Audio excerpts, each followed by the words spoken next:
All right. Hopefully it doesn't do an echo triple whammy.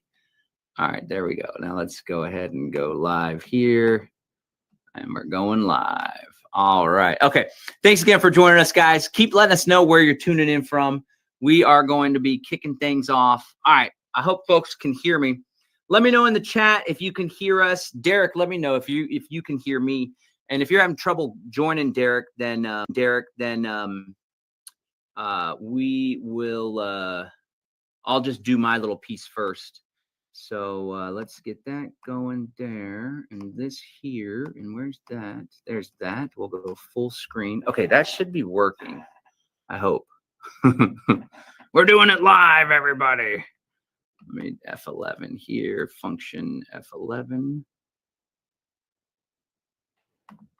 Okay, it's fine. Everyone can see the tabs. No problem. Okay, let me know. I just had a show right before this, so my apologies. Let me know if it's working on YouTube. Derrick, talk for me. Derrick, can you hear me? All right. Okay, we're going to roll with it. Let me know, Derrick, if you can hear on YouTube. I can't hear you in the thing. So let's go ahead and rock and roll, guys. We are going to get right down to it. Yeah, I can't hear you, Derrick.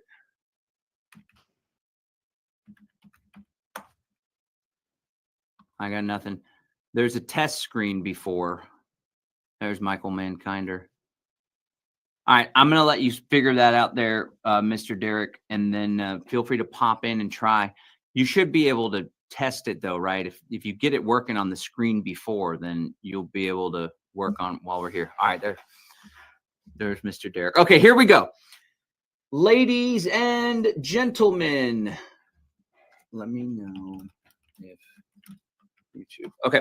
All right. Shout out to the YouTube audience, which should be working. And let's go ahead and get right down to it. Thank you for joining us for the 13th Freedom Cells International Activation Call. Today, we are going to be breaking down some key strategies that you can leverage in your Freedom Cell group.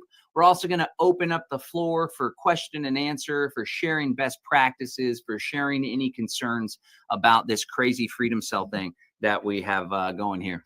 But first, I'm going to give a little introduction to what the Freedom Cell Network is all about, our key defining principles, and how you can get involved deeper depending on where it is that you guys are. Okay, so first of all, let's go ahead and check out the website, freedomcells.org. Freedomcells.org. Let me share my screen here. This is where we do a lot of our organizing. A lot of the organizing for the Freedom Cell Network is done on freedomcells.org website, which is a website organized by Derrick and I and our crew. All right, so there's Derrick again. How are you, Derrick? I think I'm good. There he is, the one, the only. Okay, cool. All right, so I was just introducing what the network is all about, and then I'll kick it over here to you to help introduce what we got going on. So freedomcells.org is a website where you can register for free, and then you can tap into a community. Now, as you can see, there's 42,629 members. Essentially, there's 42,629 people that have registered on this site. Now, by no means are all of those people still active, but if you're looking to find people in your area, this is a great place to start. You may find folks who had a dormant account. You may find a cell or a group that's no longer active. What we're trying to encourage folks to do with this network and this community is take proactive steps, right? Far too often, Derrick and I hear, hey, I went to the website and there was a group or there's people, but nobody responded. Look, in all honesty, that may happen, but here's what we need from you guys. Those of you that are on this call now, 227 people, 1,000 people or so signed up for this call. That's the fresh momentum. Maybe some of you guys have been in the game for a while. Maybe you're just wanting to get tapped in. We're relying on you guys. We need you guys to take action, to reignite groups, to start new groups, okay? So check out the website, freedomcells.org. Register. You'll be invited to add a point on a map. Don't use your home address. Put the coffee shop down the street, the restaurant you might meet up at, the park down the road, and then see if there's other people in your area.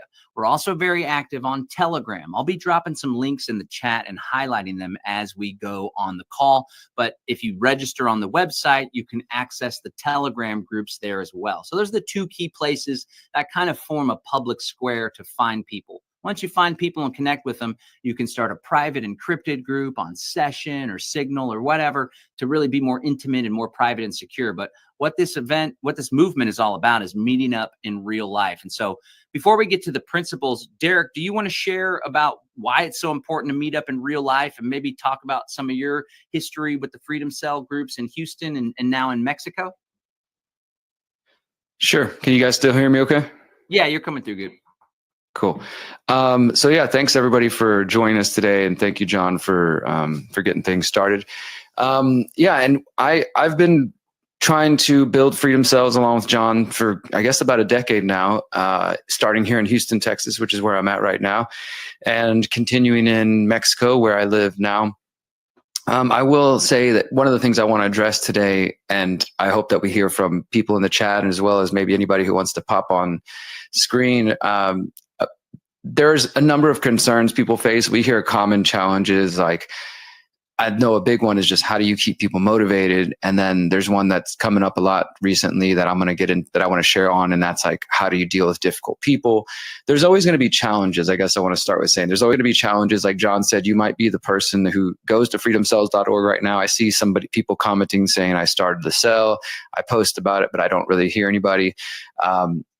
I get that. Sometimes it's a struggle, hosting activist meetings and Freedom Cell meetings for altogether more than 15 years.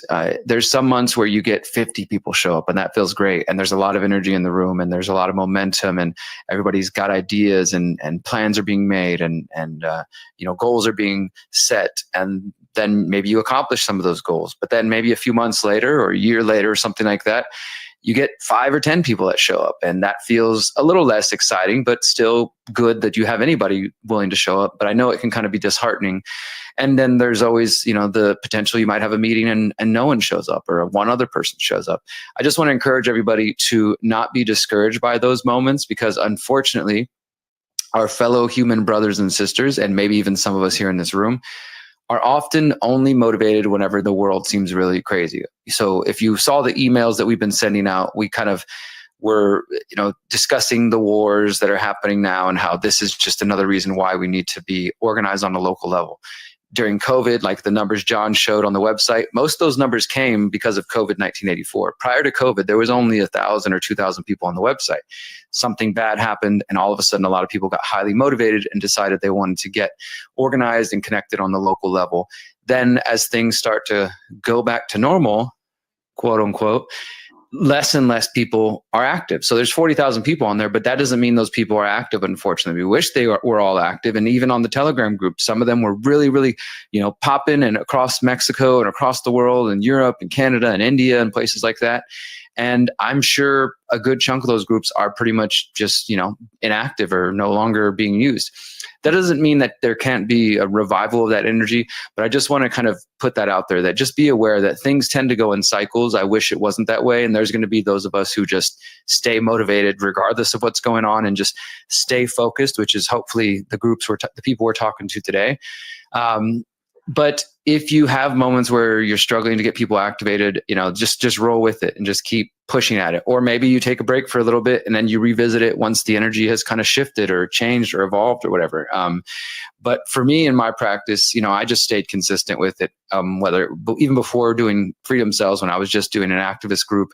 And what I learned through that sort of helped me with what I ended up being involved with Freedom Cells, is just to consistently keep meeting, trying to meet. And like I said, even if it's a couple of people that only show up, especially in the case of Freedom Cells, honestly, I'd rather have a meeting of 5 people who are motivated and actually want to get out and get stuff done than a group of 100 people that show up, but none of them actually take any action. They're just there to kind of chat it up, or, just came out for whatever reason, but they're not actually going to do anything. And they're not going to be the kind of people that you can set goals with, or that you can accomplish goals with and build a garden, or get on alternative currencies, or use encrypted chats, or whatever it may be that calls to you as far as Freedom Cells and organizing and your local community goes.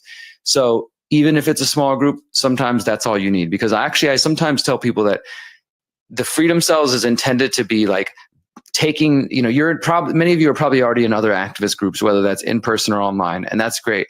But Freedom Cells is different. We're not just another activist movement that's just meeting and talking, or meeting and doing nothing, which unfortunately that's what a lot of them end up becoming. And what happens is people get disenfranchised, they get bored, and they just stop showing up.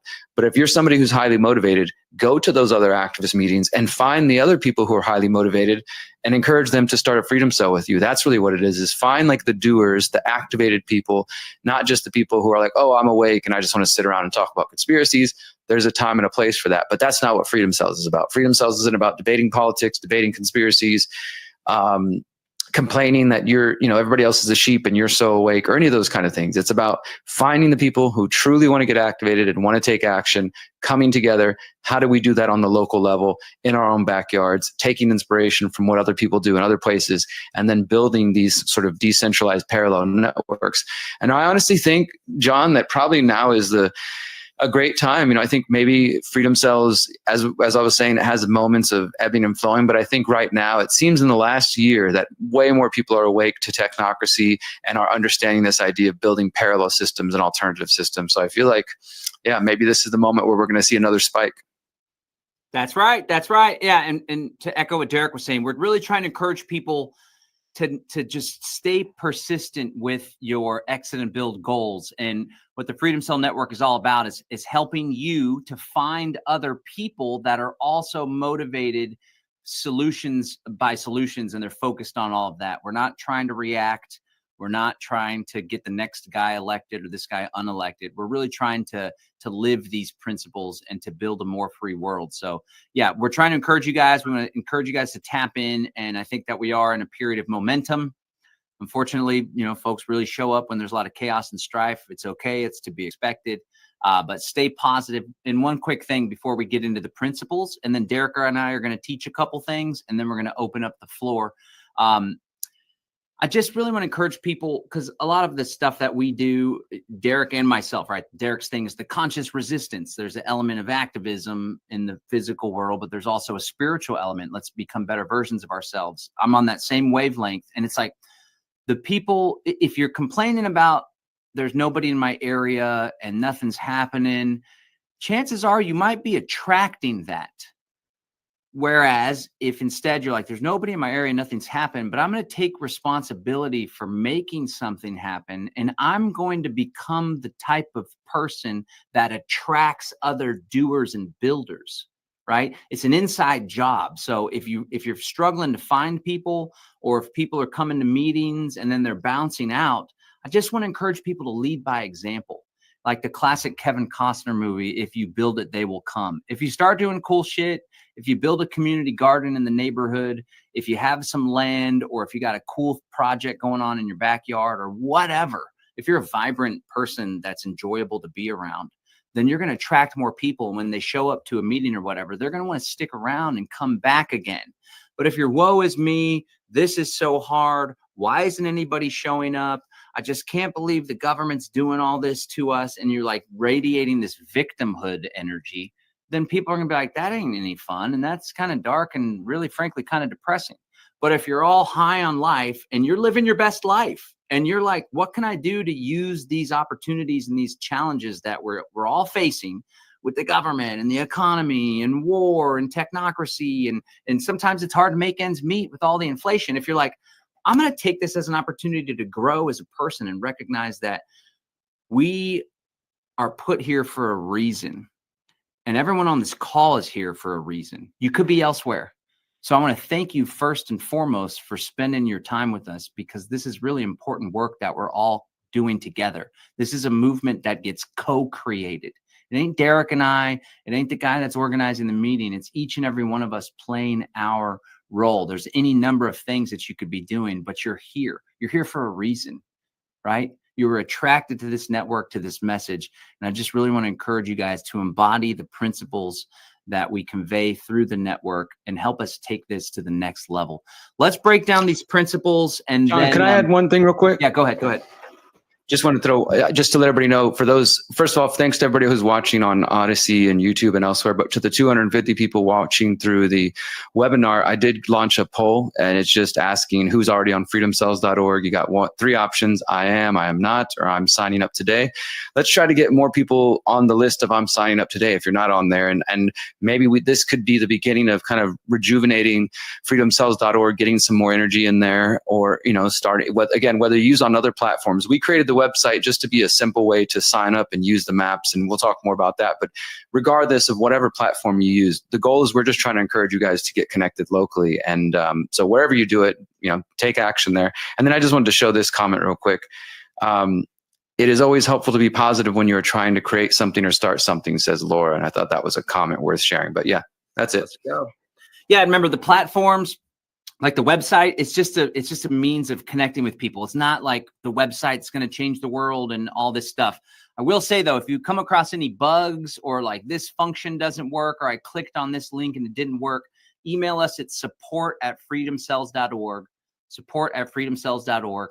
It is a labor of love, guys. It's not monetized in any way. It's just something that Derrick and I, over the years, and others have just given energy and support and resources to maintain for you guys to be able to connect. So don't give us a hard time, but don't hesitate to reach out and let us know if there's any issues. We'll try to get those resolved as quick as possible. But it's a grassroots movement, but the site works and the main functions are definitely up and running. Okay, Derrick, let's tag team these principles. Okay, so I'll let you start here. Let me share the screen, and then we're going to do some teaching here. We'll try to save as much time as we can for the Q&A. Okay, so there's 5 Freedom Cell principles.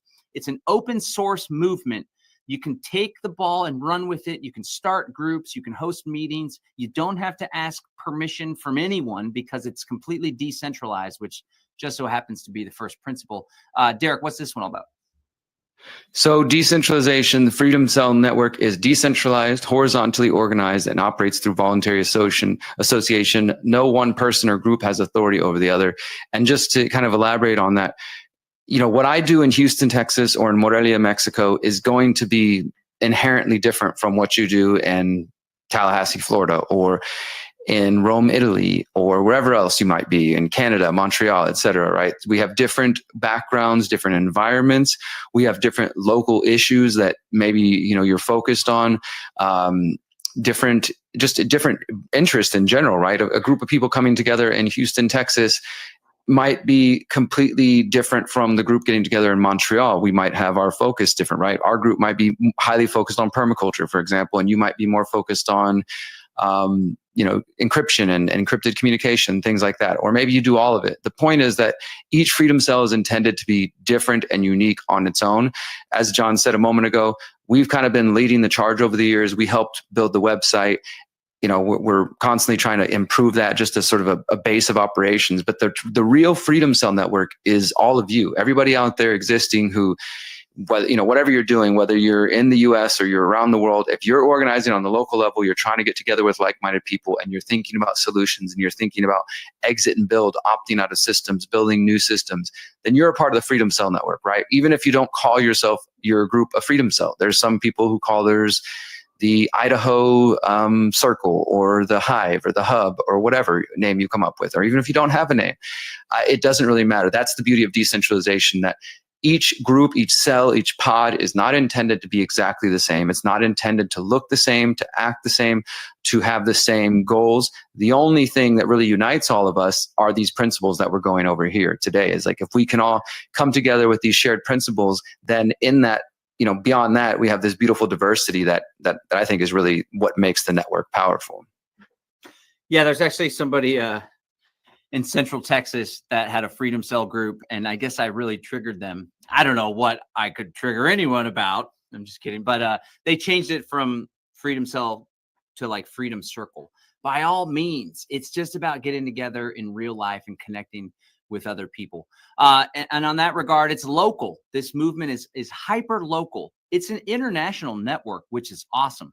But the magic and the most important part is at the local level, where people in your local area, whether it's a city, whether it's a region, whether it's even a neighborhood, you guys get together and build relationships and work together towards common goals. All right. So the network is decentralized. No group has authority over other groups. It's all unique groups doing cool things.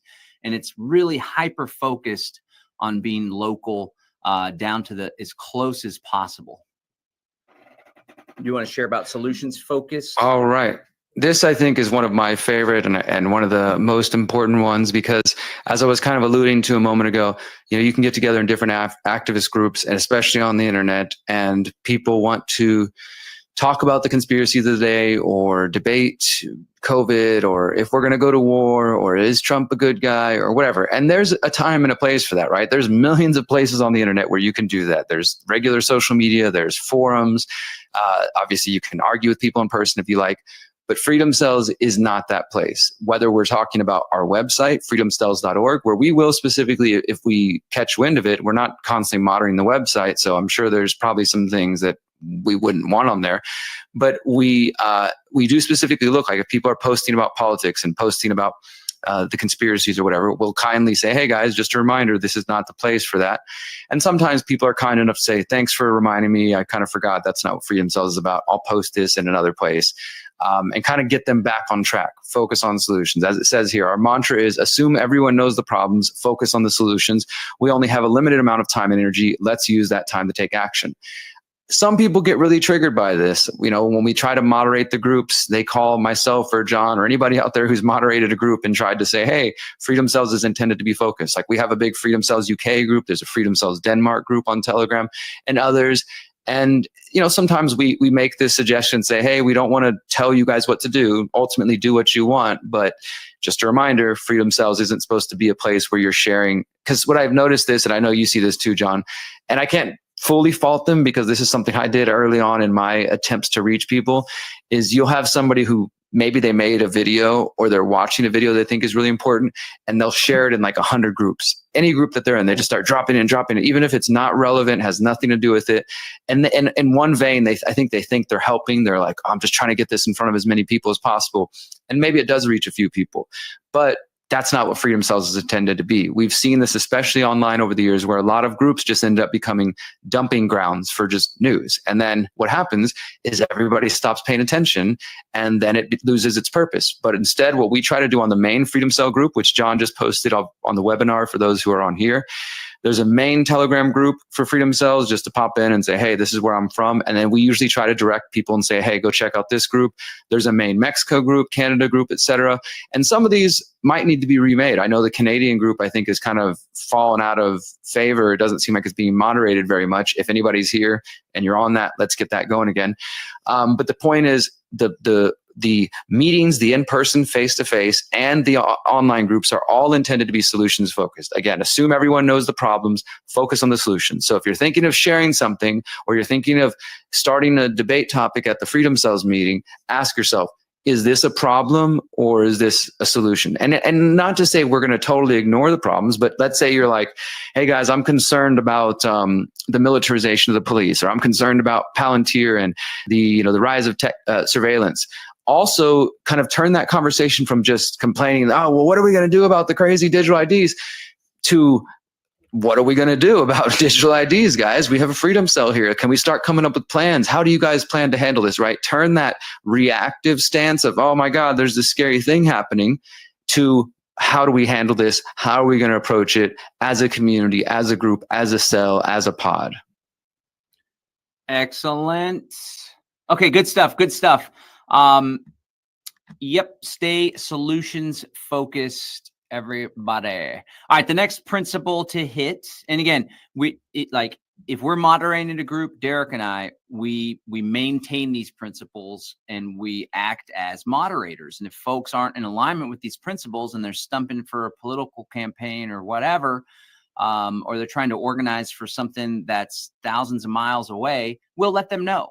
And so we want to encourage people not to get triggered by that. We're trying to create a container that's unique to other places, that's entirely solutions focused, which I think is really special.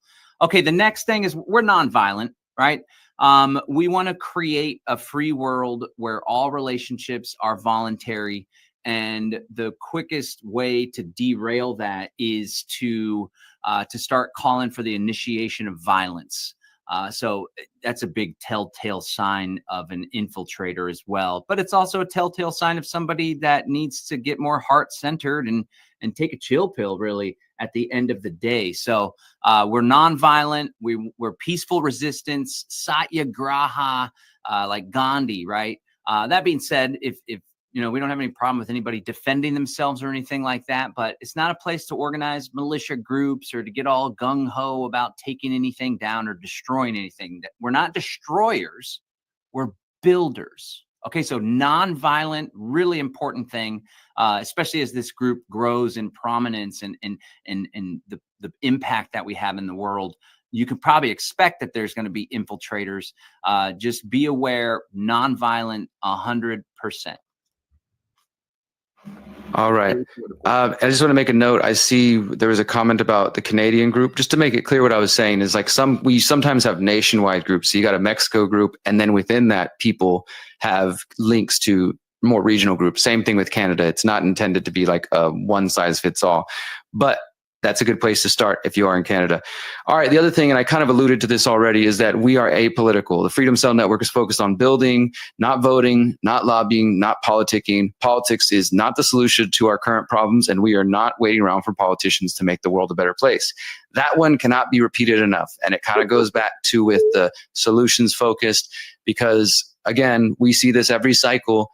A lot of you guys out there were very much into freedom cells and parallel networks and exit and build during COVID times. Then all of a sudden 2020 rolled around and 2024 rolled around, and a bunch of people are ready to go vote again, thinking that that's going to fix things. But here at the Freedom Cell Network, we are apolitical. So even if you want to go do voting outside or, run for office, that's fine. But the Freedom Cell Network and our websites and Telegram groups aren't the place to promote that. Yep, and to reiterate, you can still do politics if that suits your fancy. Although I think it's a mark of a disempowered person to abrogate the responsibility for bringing about freedom and change in this world. But no judgment, whatever. If you guys want to do it, by all means, go do it out, but not in the Freedom Cell container. It doesn't mean that you have to abandon politics or you're a bad person if you do politics. It just means not in this Freedom Cell space. Okay, so those are the principles. We really want to encourage you guys to follow those principles. And we've shared, it's a network. You get out of the network what you put in. I always joke around, ask not what the Freedom Cell Network can do for you, but what you can do for the Freedom Cell Network. So we shared the website, freedomcells.org. Some folks were reporting that's going a little slow, so I'm going to have the tech team take a look at that.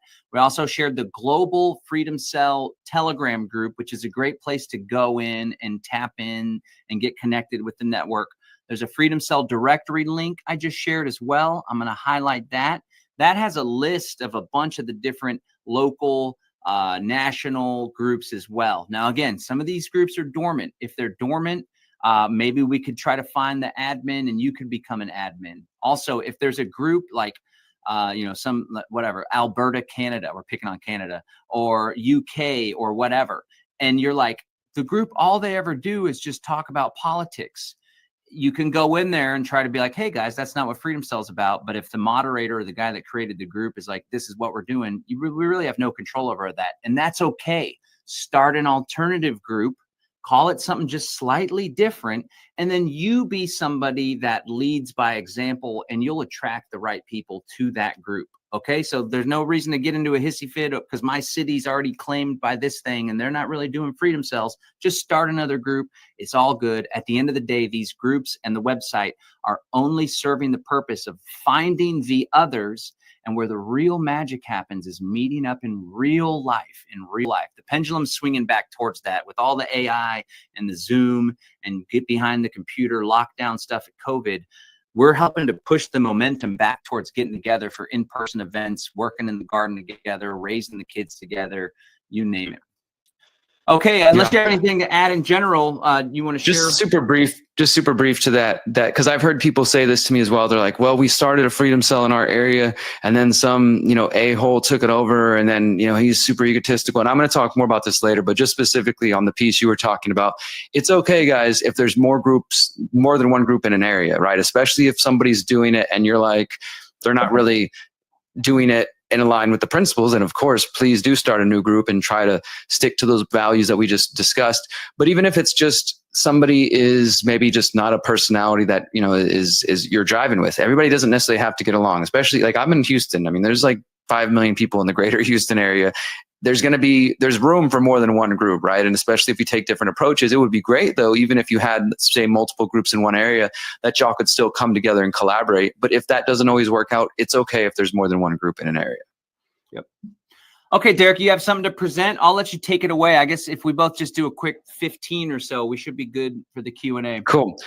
Yeah, I mean, I don't really have a presentation here, but I'll just share some thoughts. And because this is what I'm going to talk about today is sociocracy. And for those who are unfamiliar with sociocracy, I'm going to drop a link right here. One of the places you can learn about it, kind of like with the Freedom Cell Network, sociocracy is a decentralized concept. So I just shared the link for sociocracyforall.org. That's sociocracy, FORALL.org. That's one organization that teaches sociocracy that we've been working with recently with the Conscious Agora Eco Village as we develop and put into practice our decision-making processes. But I wanted to say about Freedom Cells specifically is one of the issues I've noticed is that people start getting organized. They use the website or they use Telegram and they find their 5 to 10 people or maybe more than that, and they start meeting up. I always suggest on those first meetings while you're getting to know each other to really just go around the room and, hey, what is everybody interested in, right? And you start to see what are the common themes. And then from there, you can start to set goals like, okay, well, we're all interested in, getting off Microsoft and Apple. How about we make it a goal to switch over to Linux in the next 2 months or something like that? And then you guys organize a meetup where somebody's teaching people how to do that. Things like that, right? So you're setting your goals, you're accomplishing these goals. That's the ideal version of Freedom Cells in my mind. And we talk about on the website about the value of group sizes of 8 to 10, and you can learn more about that on the website. But also don't get caught up on that.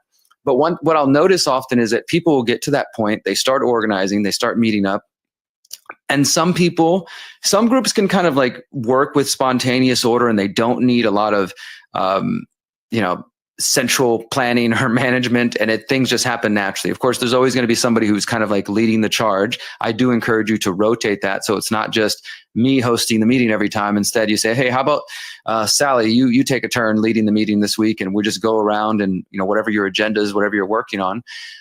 But some groups I've met that they feel like there's a lack of organization. They're like, okay, we get Freedom Cells, we get coming together, we're apolitical, we're solutions focused, we're localized, we're decentralized, we're apolitical, all this stuff, and we're meeting up, but they just, for whatever reason, they don't have much cohesion. Either there's not, multiple people kind of giving things shape, and so the meetings just turn into, as I said earlier, just talking for a couple of hours, and that feels good. But then at the end of the meeting, everybody's like, well, we didn't accomplish anything. Is this what Freedom Cells is? I'm not going to come back next month, So for the people who are looking for more organization, or for the groups who are starting to get to the point where you're a little more advanced, again, this might not apply in the very beginning if you're just meeting up and hanging out and talking, getting to know each other. But as you get more organized and as your groups grow, you do want to do your best to keep it from being one single personality that's in charge. When I was leading meetings, I often led the meetings every month, not necessarily by choice. I was happy to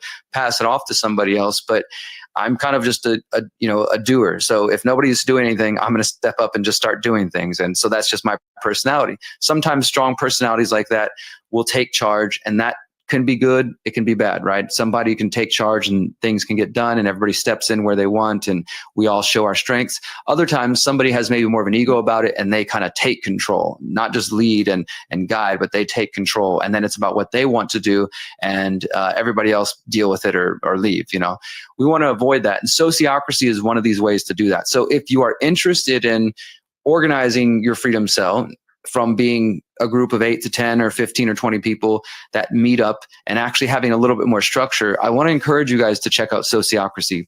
So sociocracy, if we look at these two words, social is obviously interaction with society, with each other. Ocracy, democracy, rule by the people, vote of the people, these sorts of things.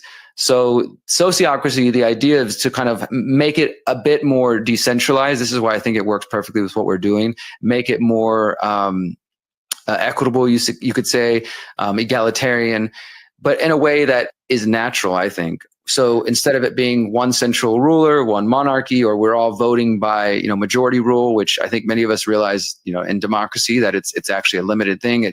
Some of us see it as mob rule, 51% telling the 49% what to do.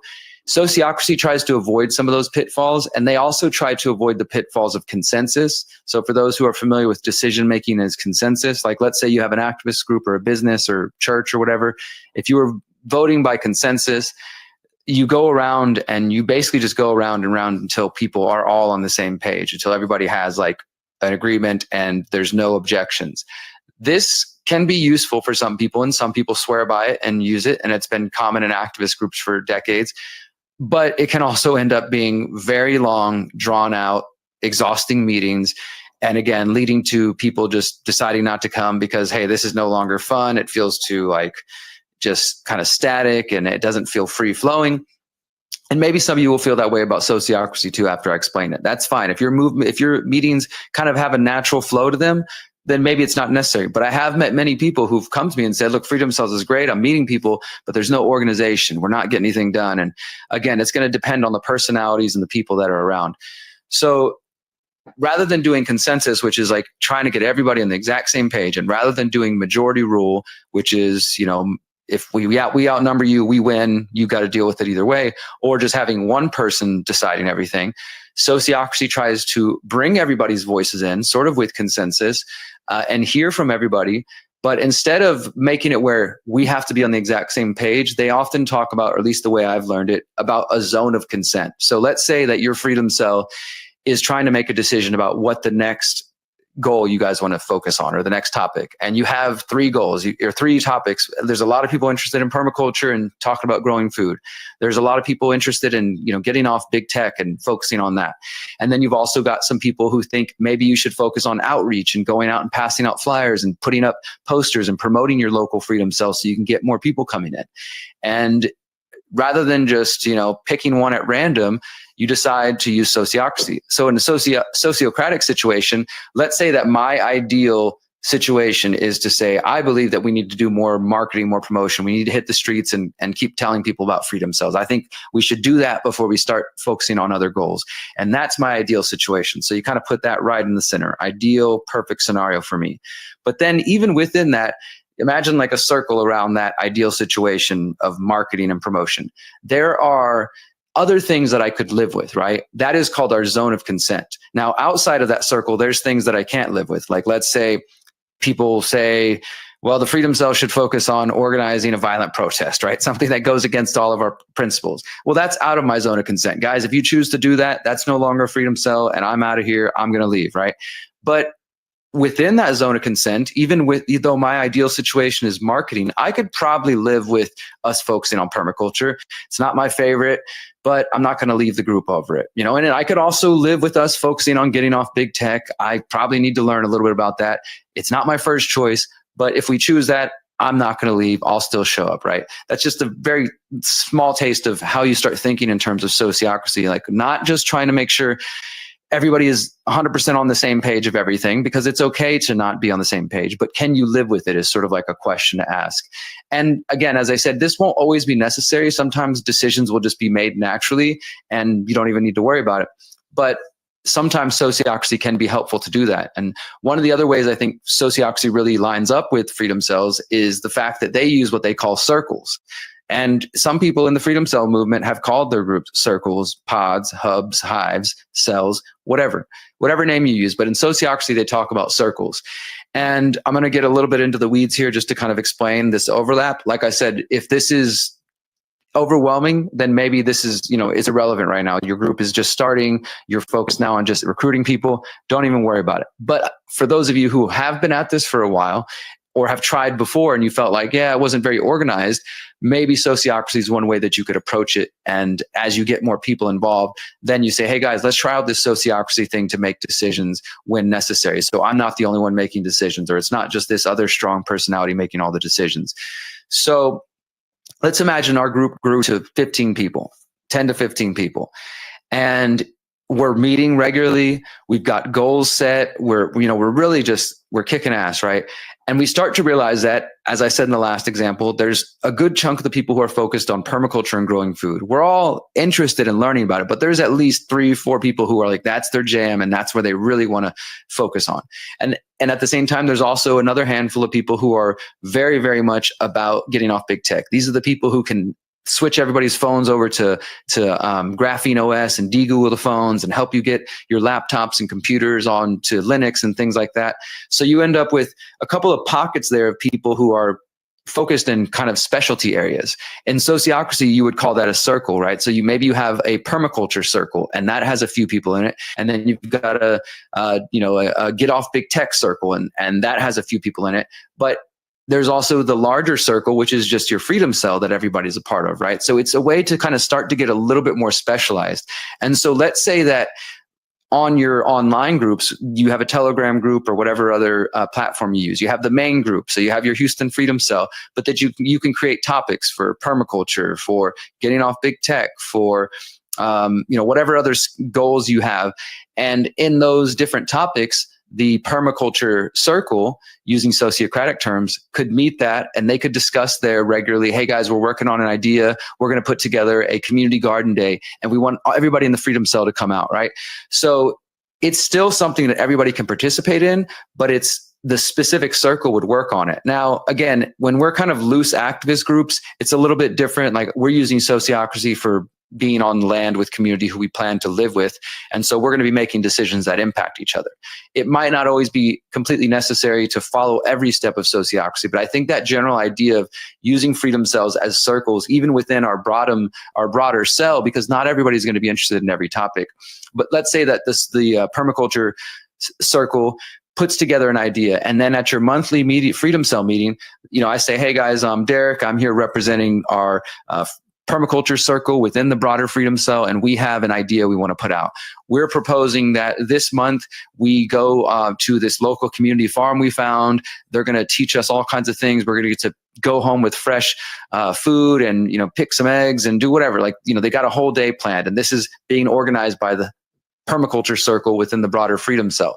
And they can bring that together as a proposal and say, how does everybody feel about that? And maybe there's not many opinions, or people are like, hey, you know what, I like that, but it's not a good weekend for me. Can we consider another weekend? Or that's great, I love it, I can bring these things, I can help out in this way, right? And so the idea gets brought to the group, and then the group as a whole can decide if that's what they want to do. And then even, let's say the group as a whole didn't want to do it, that doesn't mean that some people in the group can't go do it on their own. But in general, I think sociocracy can be a tool for those who do want to have a little bit of that structure. Again, I will recommend checking out sociocracyforall.org. And Sociocracy for All, I'll just read the homepage. It says, they are a nonprofit that helps organizations, communities, workplaces, and collectives learn how to organize in a decentralized way and make their decisions with equity, efficiency, empowerment, trust, and transparency using sociocracy methods. Now, there are a lot of free videos you can find on their website and just on the internet in general. But if you ever get to a point in your group or even outside of Freedom Cells that you want to learn more about that, they do offer trainings that you can do. We did one before that was like a 2-hour kind of intro. And then we've done now with the Conscious Agora, we did a 6-hour training for 2 Saturdays in a row, 2 Sundays in a row. We did 3 hours and 3 hours where one of their instructors taught us the basics, and then we got to go through the exercises together and practice them and how would we make decisions. And now we're starting to use this within our group to make decisions about our community, our land, on the land. But as I said, even if you're not living on the land, I think this is just another tool for those who want to get organized. If it doesn't apply to you, then don't overcomplicate it. And I don't mean to overcomplicate things. If this seems like overwhelming and you're like, Derrick, I'm just trying to meet people right now, I'm not at that point. That's great. Set it aside for now and check out what John has to say. All right. Thanks, Derrick. Good content, good information. Yeah. And Derrick and I are always trying to be conscious of, like, people are coming into this at different places. Some people have had a Freedom Cell group for years now, and they're looking for some more intermediate advanced strategies and tactics to take their group to the next level, organizationally effective, getting stuff done. Some people are like, man, I just woke up recently. I guess people are waking up all the time now. Like, I just woke up because I realized Trump was lying to us about being a peace president or whatever. A lot of people woke up during COVID, but at the end of the day, we're just really trying to bring people into the community and then getting them to connect with one another. So I'll make my piece here brief so we can get to the Q&A. I should have shared this earlier, but I want to invite you, if you have a question or a comment to share, there's a Q&A only section. So there's a chat. Keep chatting it up. We're keeping an eye on the chat. We're dropping links in the chat. And then there's a separate Q&A only section. We're going to open up for questions and we'll hit those. We also want to invite folks, if you have a Freedom Cell group, if you got any victories or anything, you can actually raise the hand to speak. So we'll call on you, and I want you guys to be ready, and then try to be brief, because we're going to try to get through as many of the questions as we can. But let me share a little piece here about the Trinity model. But before I do that, I just want to give folks a word of encouragement. And one thing, I've just been hyper focused on self-development and spiritual growth in the past few months. It's been pretty intense, actually. And if you're somebody that is not satisfied in life, if you're feeling downtrodden, depressed, frustrated, if you're letting your emotions get the best of you, or if you're somebody that's like, yeah, I feel content and satisfied and things are actually clicking for me lately, just want to encourage you to try to see things in life, especially adversity, as a spiritual practice or self-development, if you want to be secular about it. There's so much opportunity for growth around us. And on the one hand, in order to prepare for what's to come, I strongly believe that things are going to get a lot worse before they get better. And in order to be better prepared for that, it's important that we're like very rooted and grounded and balanced, aligned with our divine purpose or our definite purpose. And then on top of that, if we are to be successful in coming together in these groups, it's inevitable that conflict is going to arise. And the important thing is that we remain embodied, balanced, compassionate about other people, so that conflict doesn't descend into drama. Conflict is inevitable. We grew up in a trauma-based society. We were raised by parents who maybe experienced war, or their parents were in World War II or whatever. And a lot of people just never really learned to relate to their emotions. And they project their own trauma onto their children, and it's an intergenerational trauma train. That's kind of weird, man. But it doesn't have to be like that. And we have the opportunity to diverge from that. But I guarantee you, as you start to mix it up with other people, if you haven't done that work internally, then you very well may be the person that's causing problems. If you have done the work, not only are you not the one causing any issues and drama and conflict, but you can actually be somebody that shows up to help resolve that stuff. All right, now I'll be the first one to tell you, I've been doing activism and organizing and community stuff for a very long time. We had a community of 3 households, and the community just recently, a few months ago, like collapsed in on itself, like building 7. And went down a blaze of glory. And it wasn't the fuel that was inside of the building at all. It was a controlled demolition, I guess, because all of us hadn't done the work, and we got triggered by each other, and we let that triggering ultimately sow the seeds of destruction in the group, as opposed to being grateful that the people that have been attracted into our lives are actually a mirror. They're a mirror for us to see what's really going on inside of us, and an opportunity for growth. So I just want to start by sharing that. If you are to really lean into this work and the Freedom Cell Network, which is all about connecting with other human beings, you can just expect that there is going to be conflict that arises. But if you've tuned yourself to a frequency of growth, if you believe, like Napoleon Hill said, within every adversity lies the seed of an equal or greater benefit, or like the Apostle Paul said, We rejoice in our suffering because suffering produces endurance, and endurance builds character, and that character leads to hope, right? It's this long tradition of struggle leading to improvement and betterment, but only if you let it. You see, because it could break you or it could build you, and the choice is yours as to what path you go down. So I just want to encourage people to be beacons of light, positivity, hope, heart-centered love as we enter this work, not only because there's external dark forces that are at play, and unfortunately these dark forces have captured massive institutions in this world that have so much power, and they're projecting all sorts of evil and negativity into the world. We don't have to go along with that. We most definitely don't need to align with that. Instead, we need to align with the divine, the beauty, the wonder, the magic, the harmony that is this human experience that we all are blessed to be a part of. And I want to encourage you not to feel afraid, not to feel frustrated that the government's doing this and technocracy and Trump betrayed us or whatever, but rather to say, wow, there's a reason why I was born into this time right now. I have something to offer to this world. I have the opportunity to leave the world a better place than what it was like when I inherited it. And I'm going to just dedicate my life to becoming the best version of myself, to cultivating the gifts that God has given me so I can show up not only for myself, for my family, and the community that I surround myself with, but I can play a role in creating a better world for the future generations that are yet to be born, because they are counting on us. They are counting on us, my friends. And this Freedom Cell Network thing that we created and that you're co-creating along with us is a vessel. It's a tool. It's an opportunity to bring the right people together.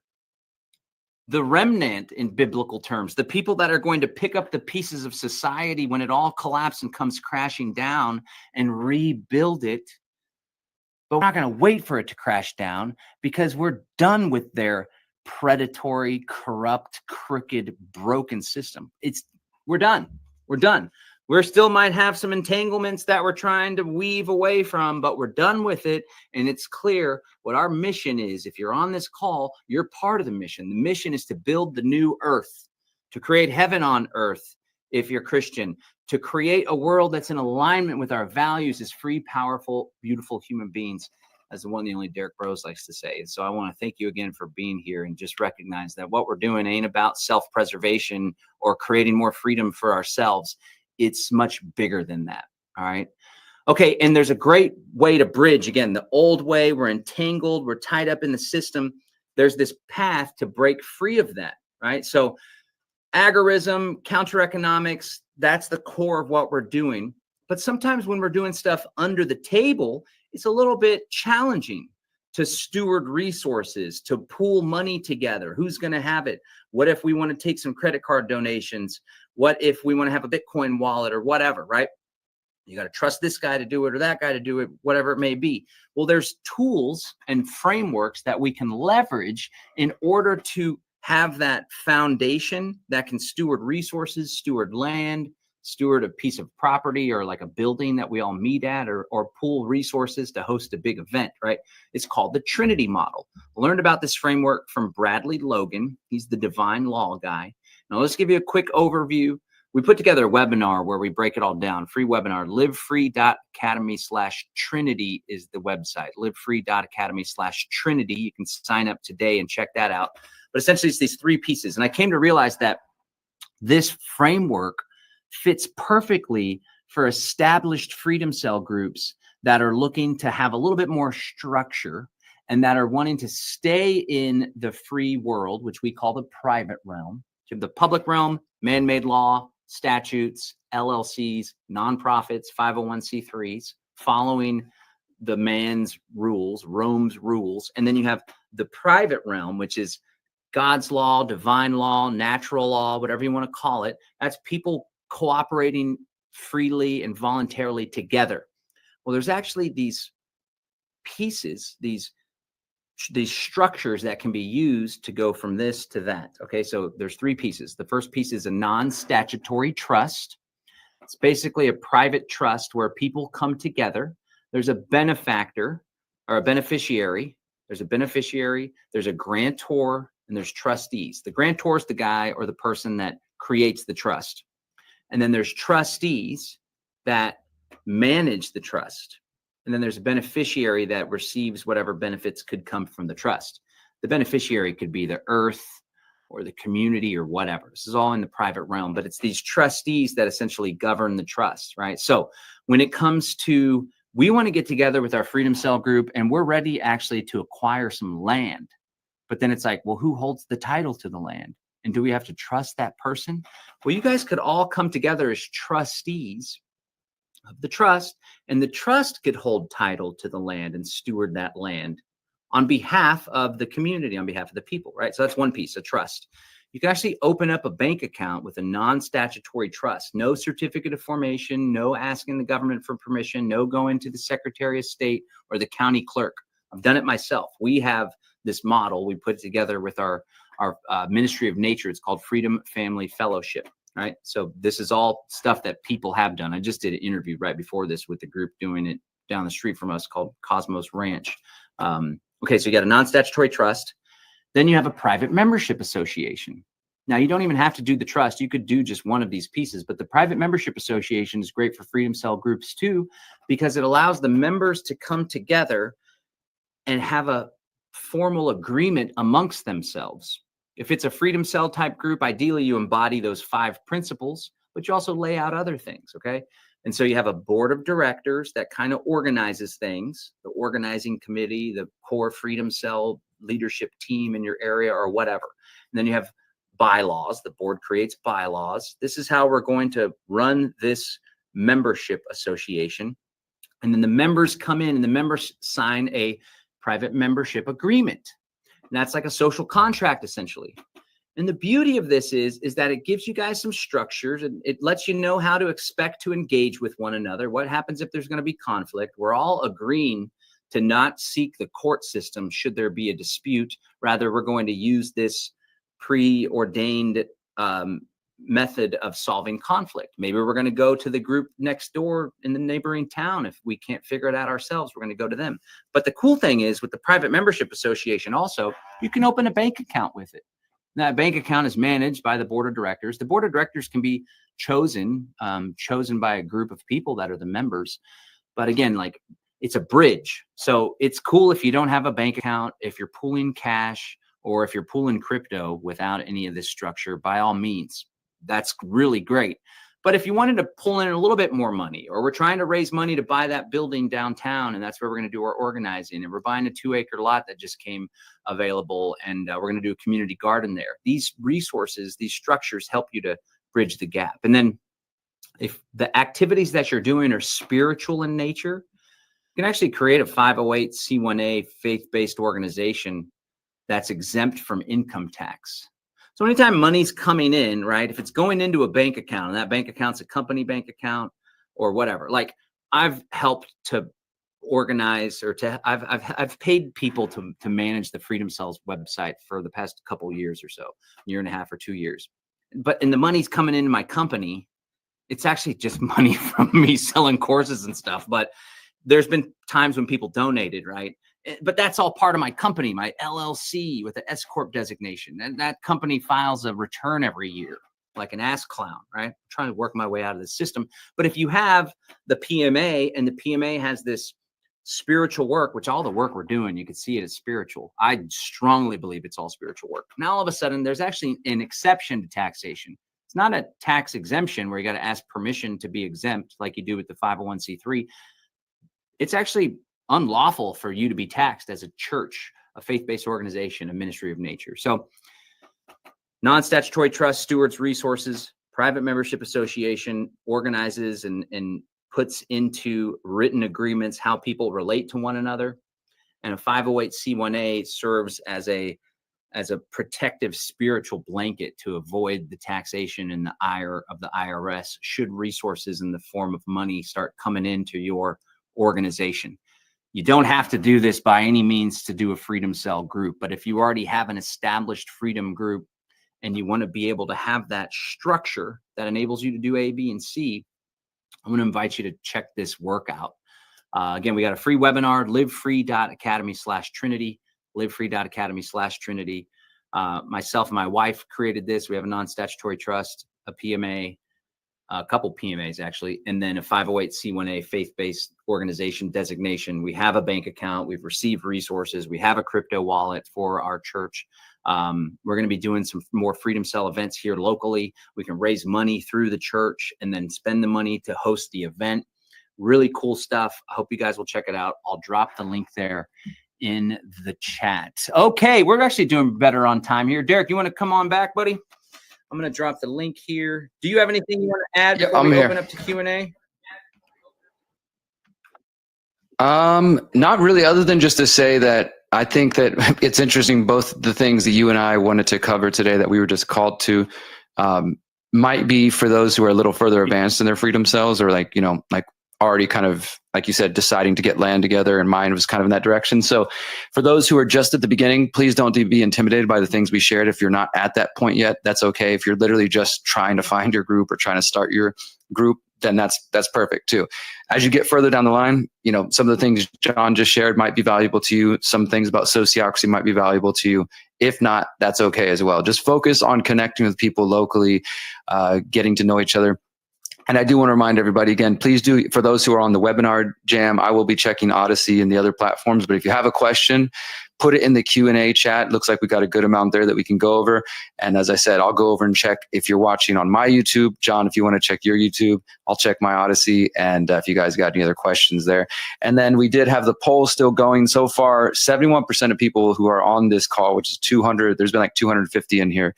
71% said they're already on freedomcells.org. 14% said they're not, and 14% said they're signing up today. So we're doing pretty good. But other than that, yeah, I'm excited. We're an hour into this, guys. We're thankful to everybody who is participating. The whole goal of us doing these calls, John started the idea of Freedom Cells back in 2015, and I jumped in shortly after that. We had an early version of the website, and then we launched the current website in 2019 with the help of Hakeem Anwar over at Above Phone. And it's just continued to grow. But in that time, we always would kind of do this periodic, let's check in around the world and see how everybody's doing. This is the 13th one, as you guys can see from the title today. We're going to try to do another one before the end of the year. And we honestly do these very inconsistently, just as we remember, but we're trying to get better at that, maybe doing these at least twice a year or every quarter if we can. And it's just a way for us to check in, especially for those of you who don't come necessarily to in-person events, or you can't make it to John's Exit and Build Summit or the People's Reset in Mexico. If you can, we would love to have you, because that's another great place to meet people. But for those who aren't able to do that, these virtual calls kind of get us all pumped up and rallied together, and realizing, hey, I'm not alone. There's other people out there working on these goals, and we're working together. So that's what gets me excited about this. Let's roll. Okay, let's hit up the Q&A.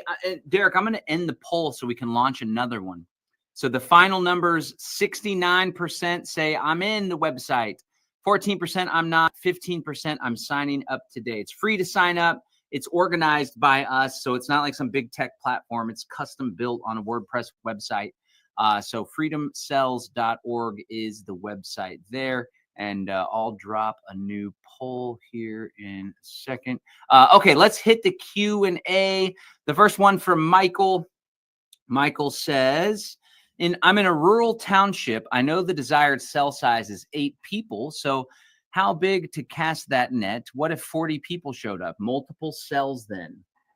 Right out the bat, just get people showing up in person. 40 people coming to a meeting would be like a huge success, by the way. But if it's 15, if it's 20, just have meetings, start talking about what this concept is. We're getting together to work on exit and build goals.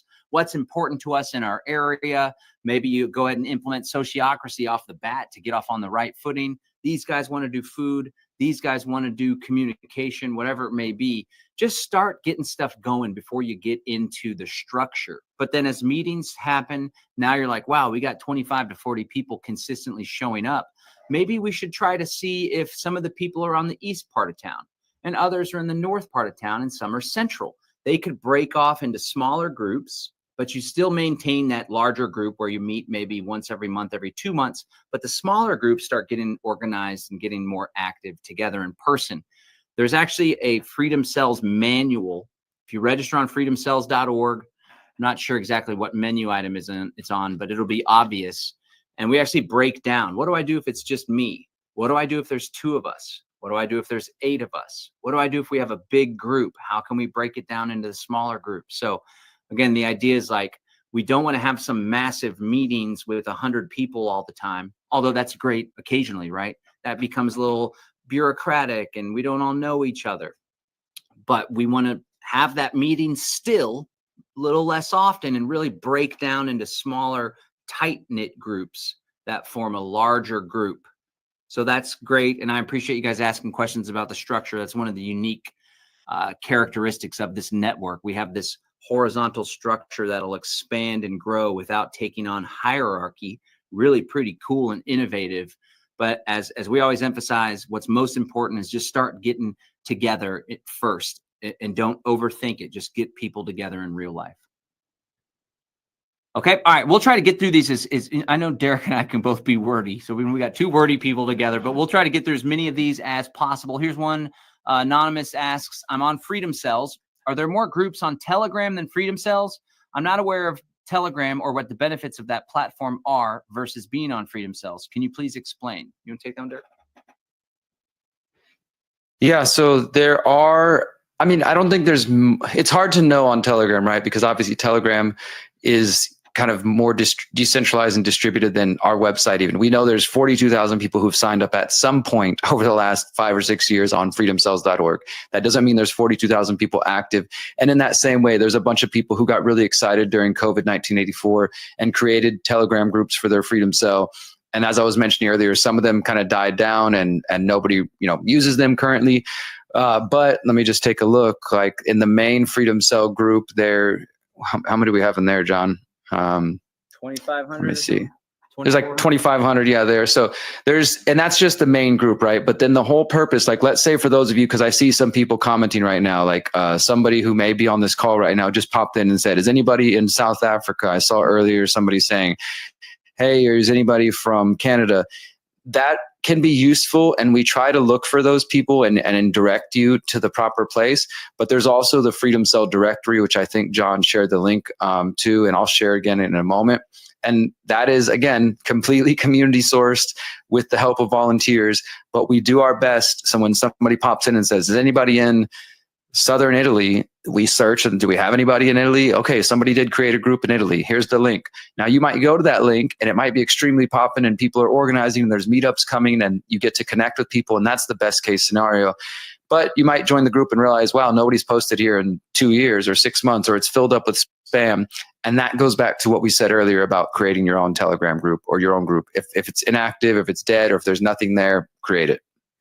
Yeah, Telegram's a great app too. It's more freedom oriented than Facebook and Meta and all that stuff. It's not perfect. It's not private, but kind of see it as a public square. Don't say anything on Telegram that you don't want to be known by the man. But there's a lot of people using it. It's a great app. You can have it on your phone. You can have it on desktop as well. And a lot of people are connecting there, getting things started. Okay, so thanks for that question there, Anonymous. I want to invite you guys, if you want to click the speak button. I think it says speak. I'm going to go ahead and call up Sharon. She put her hand up 38 minutes ago. If you're still on, Sharon, we called you up. If we do bring you up to the floor, try to ask a question, be brief, or share some kind of victory or struggle, and we can hash that out. Okay. So let's see. Derrick, is your community in Morelia open to new members? How do we find out more about it? We are open to more members. Right now, we're currently vetting a group of people, but for those who are interested, the best place is just theconsciousagora.com, and there's a little email form. Just fill that out. I will go ahead and preface this by saying we are specifically looking at this point for Spanish speakers. You don't have to be Mexican from Mexico, but you have to have a pretty good level of proficiency with Spanish at this point. We're not just taking anybody from just because you have money. And honestly, I'll just say that that's not the way our community operates either. We do have a buy-in price, but it's more about, do you get the principles? Do you get the values? So check those out. You can find them at theconsciousagora.com. And do you speak Spanish? That's an important part of any new members coming in. Dang. Okay, let's go. Well, do you speak Spanish fluently, Derrick? Oh, okay. let me see. Tim says, any suggestions for operating in Mexico? For instance, we want to be careful not to be targeted as that crazy gringo group who are anarchists. Maybe we are perceived as anti-government and participating in politics could be grounds for deportation. We do have some Mexicans in the group. We're trying to invite them more. What do you think, Derrick? I think having Mexicans involved is a great idea. My goal and my encouragement is always to be as integrated as possible. Our community we're building does have foreigners, Americans, Canadians, but we also are very integrated with our neighbors who are Mexicans born and raised in the mountain where our land is. There's a lot of people who are anti-government in Mexico, though, so I don't think you have to worry too much about that part there. I would, though, focus on the integration and the community building side. We can be anti-government and still also be positive and show people that we're not scary anti-government people out here to cause harm or anything like that. But I think integration is absolutely key, guys. And that's not just Mexico. If anybody's thinking of moving to a foreign country that is not your place of birth, get to know the language, get to know the people, stay as integrated as possible. I know we all have different lifestyle goals and things like that, but personally, I've never been interested in being in a little expat bubble where you don't speak the local language and you just stay in your own kind of area.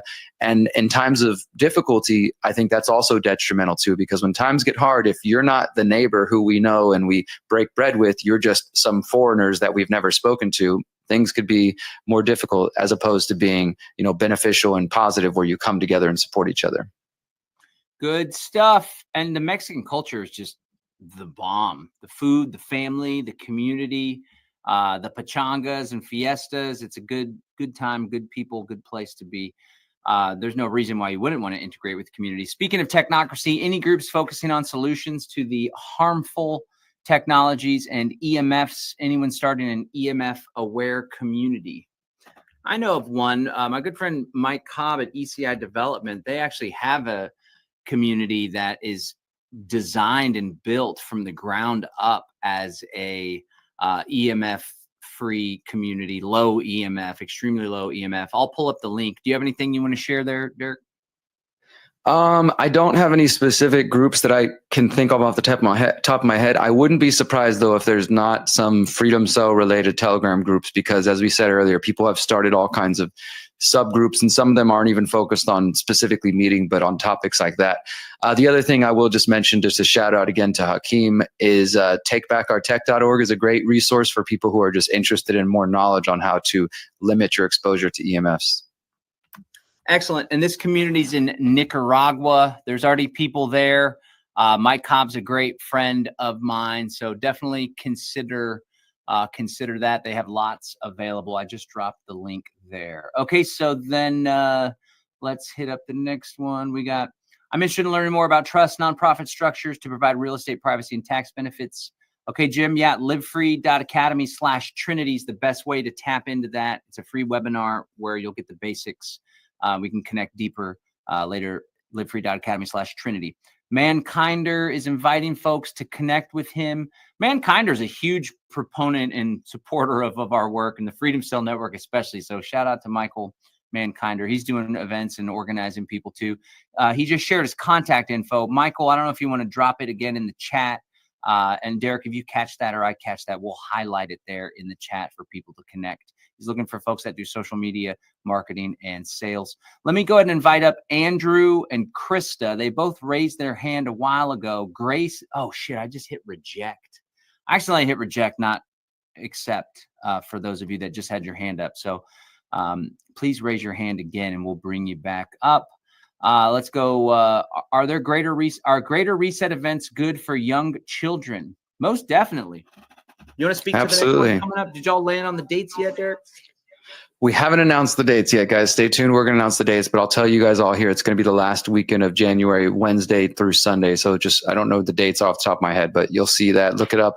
And we'll be announcing soon if you're on our email list. And absolutely, it is family friendly. And I can say this year's event, 2025, we put more effort into that. We had like a whole, we had like a kind of an art gallery. That was the first time we did that, but we also mixed that with the children play area. So they had like art supplies and different things going on. Our great friend Lainey Liberty from the Project World Schooling, she was helping out with that. And we plan to do that again. And of course, obviously, depending on the age bracket you're talking about, we try to have stuff to entertain the younger ones. But the ones that are getting into their teens and early, young adults, we definitely encourage them to come participate and listen to the talks and learn and check out a workshop or host a workshop and get involved. Excellent. Yep. It's getting more and more kid friendly every single year. The last year was great with actual organized events and activities for the kiddos. And the city and the area, I don't know if y'all are doing a different venue or anything, but Morelia is super safe and chill and very family friendly and oriented as well. Are there any groups in the Madhouse, Germany? I don't know what Madhouse is, but if anybody's in Germany, Oliver's checking in here. Oliver, make sure you join the website, join the Telegram groups. And I did share a link to the Germany Telegram a moment ago. I don't know if it already disappeared. I'll post it again, but I don't know how active that is at the moment, but I'll drop that link in there for anybody who wants to check it out. Sweet. And then for folks that are wanting to stay on top of the announcements and info about the Greater Reset, we send it out to the Freedom Cells email list as well if you're signed up on freedomcells.org. But there's a way to register for the Greater Reset People's Reset email list, thegreaterreset.org. Sign up there to be the first to know about the venue. And when Derrick always does like a early bird kind of vibe too. So get in on that early and you'll be able to save some money and also make that commitment to go to one heck of a transformational event. Is there an interactive map function for seeing existing Freedom Cell locations? Yes, you can search by members and you can also search by cells on the website, freedomcells.org. And again, guys, if you have any issues, don't hesitate to report them to support@freedomcells.org. I'm pretty sure that's the email address. It is support@freedomcells.org, support@freedomcells.org.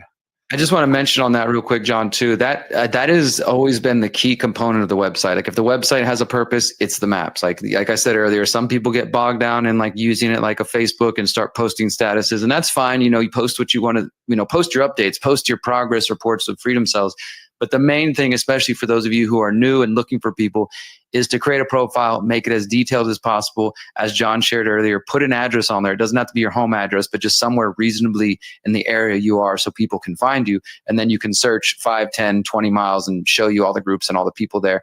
And just wanted to make a note that our web admin has been communicating, and he said he is going to jump on the website and checking the server speed issue, because we were seeing the comments from some of you guys out there saying it's going pretty slow. We understand that. Like I said, it's a labor of love. We're not getting paid to do this. If you want to donate to help run the cost, that's great. But stay tuned. We're working on it. I think because there's obviously some new momentum going on. I know you were just on Corbett recently. I don't know if that was a spark, but the Freedom Cells Telegram group just started getting all chatty with lots of conversations, which is awesome to see. So I think that we should probably do like a fundraiser or something real quick, try to spin up a few $1,000 to help make sure everything's operating tip-top shape. So be on the look for that, guys. Okay, Mark Brody says, if Freedom Cells are apolitical, does that mean there can be no political structure within a Freedom Cell? How can we organize without some leadership structure or division of labor? That's not what it means. We just mean don't go posting or trying to don't post about politics. We should vote for this guy, sign this petition that's appealing to the parliament or whatever. Some people define politics as who gets what, when, where, and how. But if you want to have a structure, like, you guys can develop whatever structure you want. I strongly believe, like Derrick shared earlier, sociocracy is great. The idea is to keep things horizontal. But if the group wants to get together and be like, we want so-and-so to lead organizing this and that because so-and-so really has integrity and they're getting stuff done, then you guys can organize however you'd like. Just be aware that certain frameworks and structures can lead to an imbalance of power. And we're trying to keep things as horizontal and shared power as possible. But no, by all means, you can use structures and organizational tools. And, you don't want to do like a majority vote. I mean, you could do a majority vote if that's what you want to do. But then, some people may not be represented well if they're in the minority. That's why sociocracy, holacracy, stuff like that's really cool. You want to add to that, Derrick? No, I think you covered it there. But yeah, and Echo said in the comments, you can have structure that's not political. So, I mean, it doesn't have to have any, you can still organize. It just has nothing to, just don't come in and start shilling your favorite political candidate. Echo, echo, echo. Okay, Kelly says, is there a list of Freedom Cells that people can offer their services? I have tons of ideas, but would rather work with people from Freedom Cells who know how to operate outside the corrupt systems. Yeah, there's actually an Agora. I'm not sure if it's functioning well right now, but there's a way to list stuff on the website. We'll make sure that's working. But in the groups that I moderate, I have no problem with freedom-minded people that own businesses, especially if those businesses have services or goods that are helping people with freedom stuff. I have no problem with people promoting a business here or there. We don't want anybody to get spammy or anything. But yeah, just connect in the groups, post on the website, share in the Telegram group, and ideally connect with people in your local area too, and network and market your product or services face to face. That's the best way to do it. And that's really what it's all about.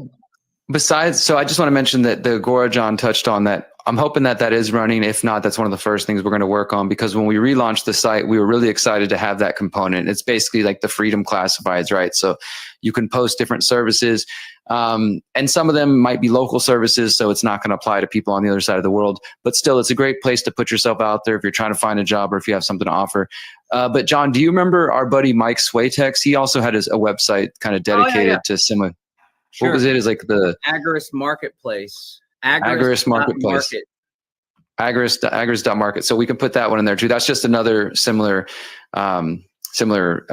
source for that. There's also XMR Bazaar has a lot of good stuff. XMR Bazaar, and it's Monero oriented. Derrick and I know the guy behind it who does Monerotopia also. So I just dropped agorist.market and xmrbazaar.net, I believe. And if I put the website wrong, guys, if you'll just go figure out the right website and then drop it in the chat, and we'll highlight it also. Okay, let's continue on. Thanks everybody for being here.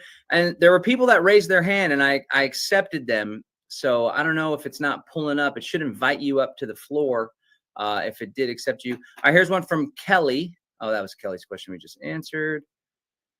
Is there any jobs opening the first half of fiscal year 2026 from October to a Finnish worker on H-2B visas? So here we have Maddie. I don't know, Maddie, in the chat, if you want to share your skills, use this as a networking opportunity here, guys. We got 209 people that are on live right now. So network with each other now, share info with each other. But Maddie, I would post that in the Freedom Cell groups. Make sure you share what your skills are and such and what you have to offer. Yeah, the community is all about helping folks connect in that regard. Here is Stace. What about documentation and templates used by different communities? How are you documenting your goals, objectives, actions, and outcomes? Is there some standard documentation templates that can be shared? That's a great question. We don't have standard documentation because of what we said earlier about it being decentralized, but that doesn't mean groups can't share best practices. So if you're listening to this and you got a Freedom Cell that you feel has been highly successful, with the understanding that sometimes success can be for a period of time and then things kind of dip down and there's not too many people, please share that, because I tend to think that one of the best resources we have here, guys, is we've got 42,000 people on this website. There's at least 10,000 more people spread through Telegram and other apps, and probably hundreds of thousands out there, people who've heard of Freedom Cells and who are open-minded to the idea, or at least are just, some of them are already just doing it and they just don't talk about it on the internet. But our best resource is learning from each other. So if you do have practices and things that have worked for you, what I tend to recommend is what I shared earlier, that have your initial meetings, have some time to get to know each other, and just go around like, this is who I am at the first local meeting you have, and have everybody express like, what are your main focus right now? You're going to see that some people are more concerned about food, some are more concerned about maybe self-defense training, some want to know more about the tech side or other areas, but try to find those common ground areas and then see within those focuses, what kind of goals can you set for the next 30 days, for the next 6 months, for the next 1 year. And then really at that point, it's up to each of you guys to hold each other accountable. And to make that even more clear, the goal is that y'all are actually doing that. So in the beginning, taking some inspiration from some of the ideas John shared. The first Freedom Cell that I ever helped start, we started with a emergency bag or a bug out bag, if you will. And we literally went and bought like the same bag, or went to the Army surplus store and bought bags together, and then started figuring out what do we want to put in this bag? Okay, we want first aid kits, we want this thing. And the idea being that everybody is kind of on the same level playing field, right? So we all know that in rough times, if there's a hurricane that hits Houston, my Freedom Cell, we've all got the same bag with the same supplies, or at least similar supplies. We've all got some basic training in CPR. We have a meetup location, just different things like that. So the knowledge, you don't only want the group organizing to be decentralized, but you want the knowledge to be distributed amongst everybody. So it's not just John or Stace who has all the knowledge in the group and we all have to lean on her or him, but it's really that each of us have a bit of that knowledge and we can share and come together. Excellent. Okay, looks like we have Michael that joined us. Michael, can you talk? Michael. There's Michael. There's Michael's hat. We can see Michael's hat and his shades. Michael, can you talk for us? See if it's working. Yo. All right. I'm going to eject you. That's the word it uses. Eject. I'm ejecting you, Michael. Are you there? Can you talk? All right. If you guys come up to the stage, make sure that you check. Hey. We can see you. We can't hear you. Yeah, it's pretty bad internet. All right, I got to boot you, Michael. Make sure you guys, if you come up to the stage, make sure you double check the audio and the video before you go. You'll have the opportunity to select your speaker and your microphone and all that stuff. Okay, great question there, Stace.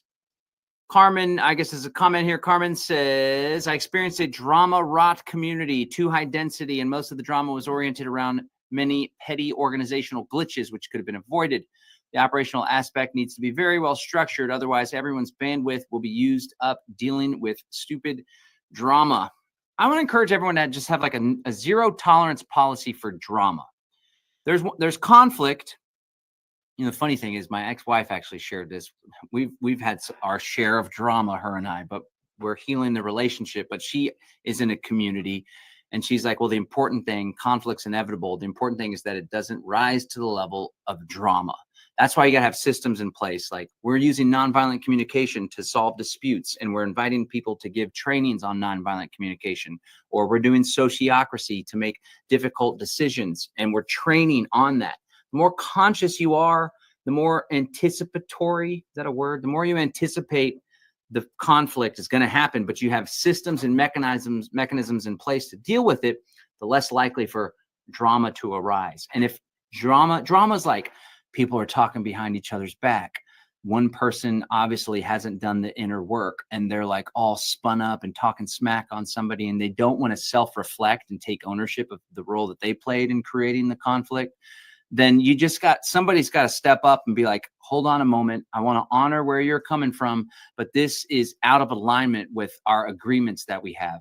We don't say stuff behind each other's back. We bring it to the group or whatever it looks like. But I've found the more that you do, the more busy you are crushing life and goals and stuff, the less room there is for that. So another thing is like, just focus on action, guys. And there ain't even room for that. And the people that want to spin up drama, they naturally get pushed out, or they're not attracted to your group because they can't get their rocks off by getting a rise out of everybody.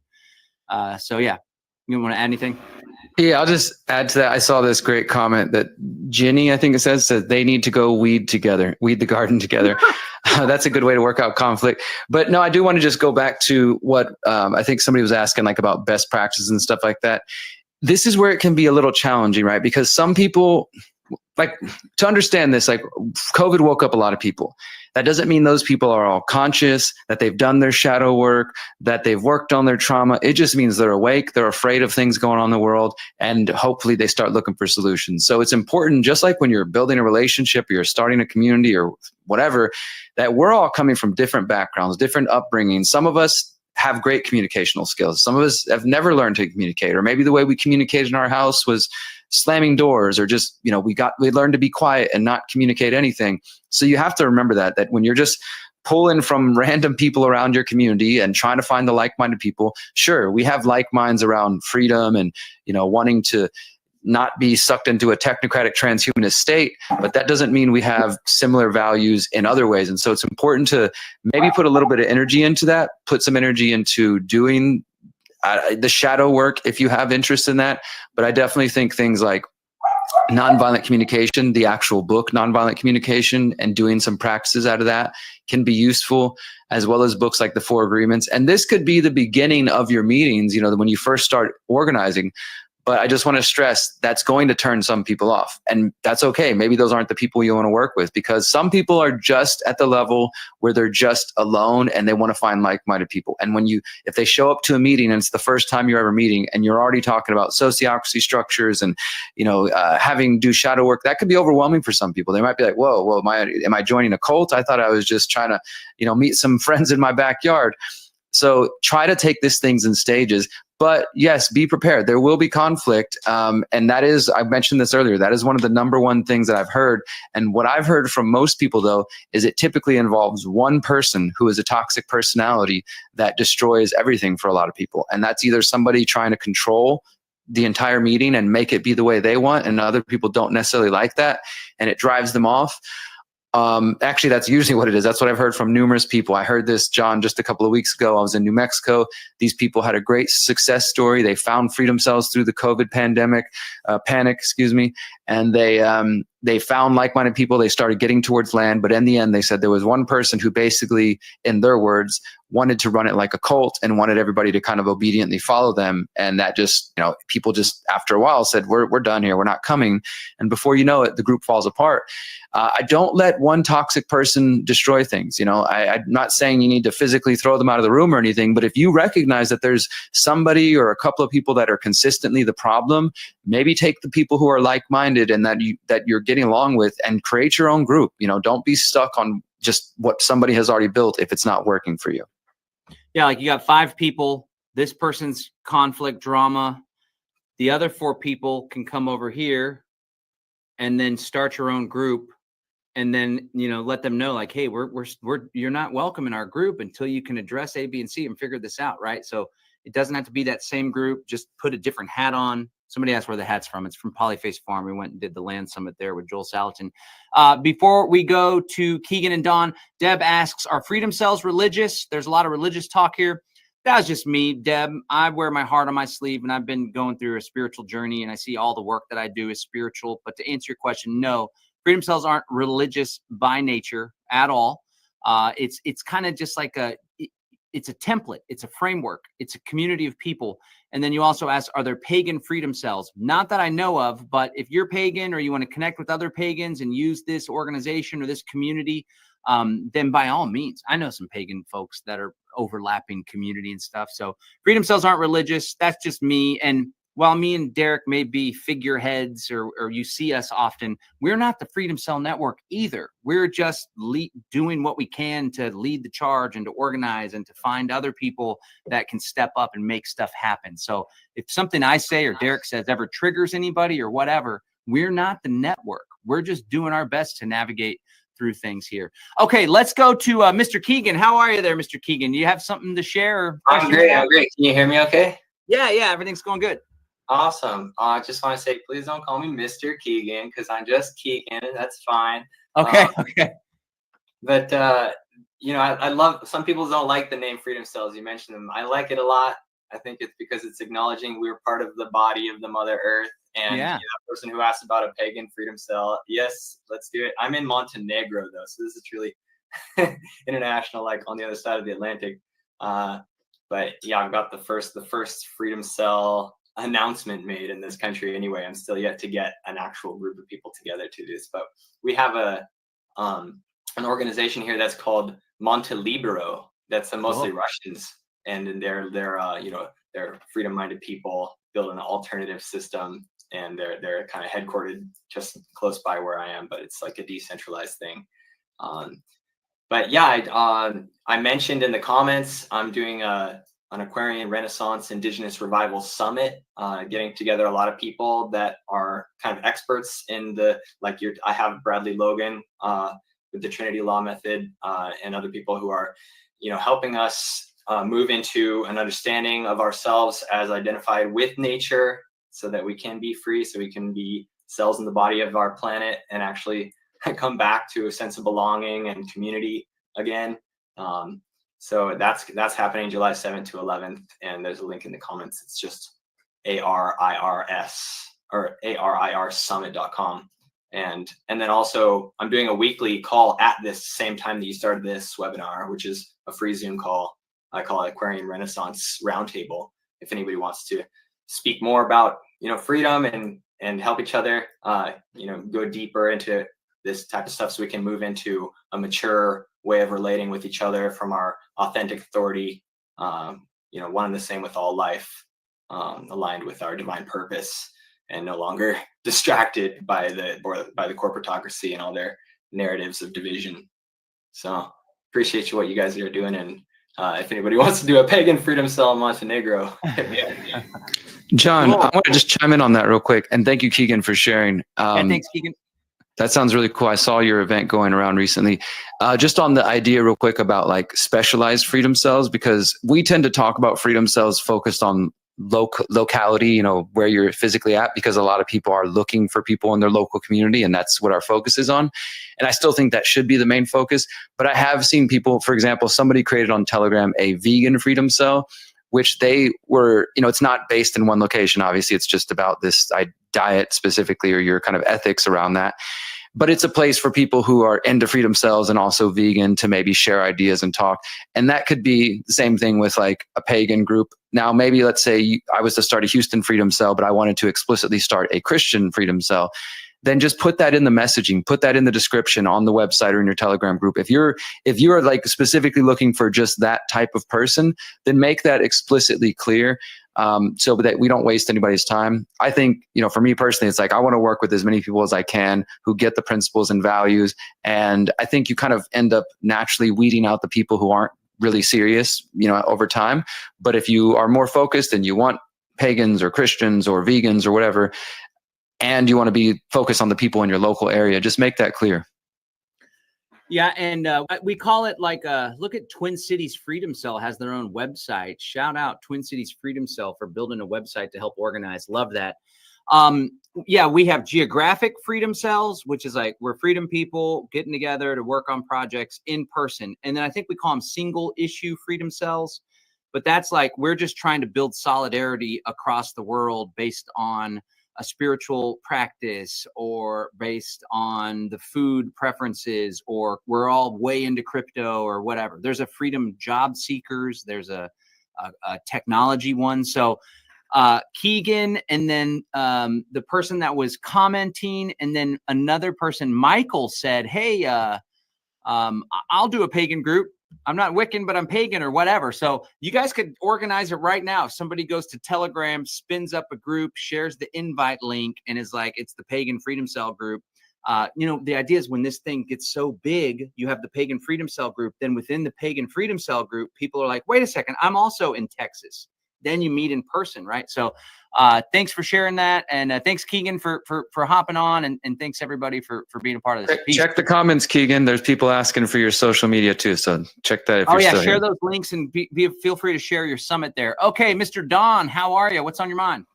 I'm fine. Thanks a lot for doing this. Can you hear me okay? Yeah, it's coming through loud and clear. Okay, good. I think it's great you're doing this. Freedom Cells and the People's Reset changed my life considerably. And we had for a while during COVID, 40 to 50 people regularly coming to our Freedom Cell meetings. We broke into subgroups and it all kind of petered out during COVID. But what I wanted to talk about was this concept of what is freedom and what is, how do you prepare? There's a preparedness level of forming an intentional community. That means you've got to look at why 95% of them fail. And it's not because they don't have land, people, and money. It's because they don't have these soft issues worked out. How to make decisions, how are we going to do conflict resolution, and hopefully shadow work, because everybody's bringing baggage into this concept of freedom. You've got to look at that. It's going to come up. So having an agreement of what constitutes someone who's an energy suck and how are you going to get rid of them, for me, freedom means getting down on working out the differences. If somebody isn't going to work out differences, to me, that's not freedom. And I'll just tell you one of the many problems I had leading this Freedom Cells. I wanted to bring in someone who was an expert on meeting facilitation by consensus. People said, no, we don't want consensus. We want to have a free meeting, and we don't want to bring some stranger in. So I don't know how you deal with those kind of issues when people don't have different, like, okay, some people are into birth control, some are not. Does that have to do with freedom or not? I don't know. There's a tremendous number of issues that you could put under the banner of freedom that are going to be conflictual. And if you don't define what your boundaries are, then you don't have freedom. Mike, so can you piggyback on this idea? Yeah. What is freedom? That's a great question to bring up. So maybe look at things like concentric circles. And this goes back to Derrick as he was sharing this concept of a zone of consent. In fact, I've been familiar with sociocracy, but I didn't dive deep. I first heard zone of consent when Derrick and I were co-organizing. It was called the Greater Reset at the time. And, we would butt our heads from time to time, or probably pretty often. But I wanted to do something. And Derrick's like, okay, I'm that's not how I would do it, but it's within my zone of consent. And I was like, oh shit. I thought, and I instantly was like, that's such a mature way of going about things. Cause obviously we're aligned and we work well together, but we've had some differences on this or that. But for something to express that that's not really what I would do. I don't think that's the best idea, but I'm open to it because I see that it's important to you. It was like a mutual respect thing. So I thought that was powerful. So on that same token, I would bring a bigger group together. If there's a large group, and I'd lay out like, what are our principles? What are we about? Principles as in philosophically, self-ownership, mutual respect, bodily autonomy, whatever, right? And then what are our strategies for relating to one another? We use nonviolent communication to solve conflict. We use sociocracy to make these decisions, right? Now, in the beginning, you have an organizing group.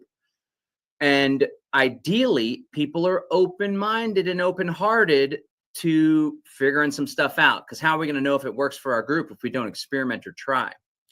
But let's say that you, Mr. Don, are like really, really committed to sociocracy, and you've done groups for years, and they always fall apart if sociocracy isn't a part of it.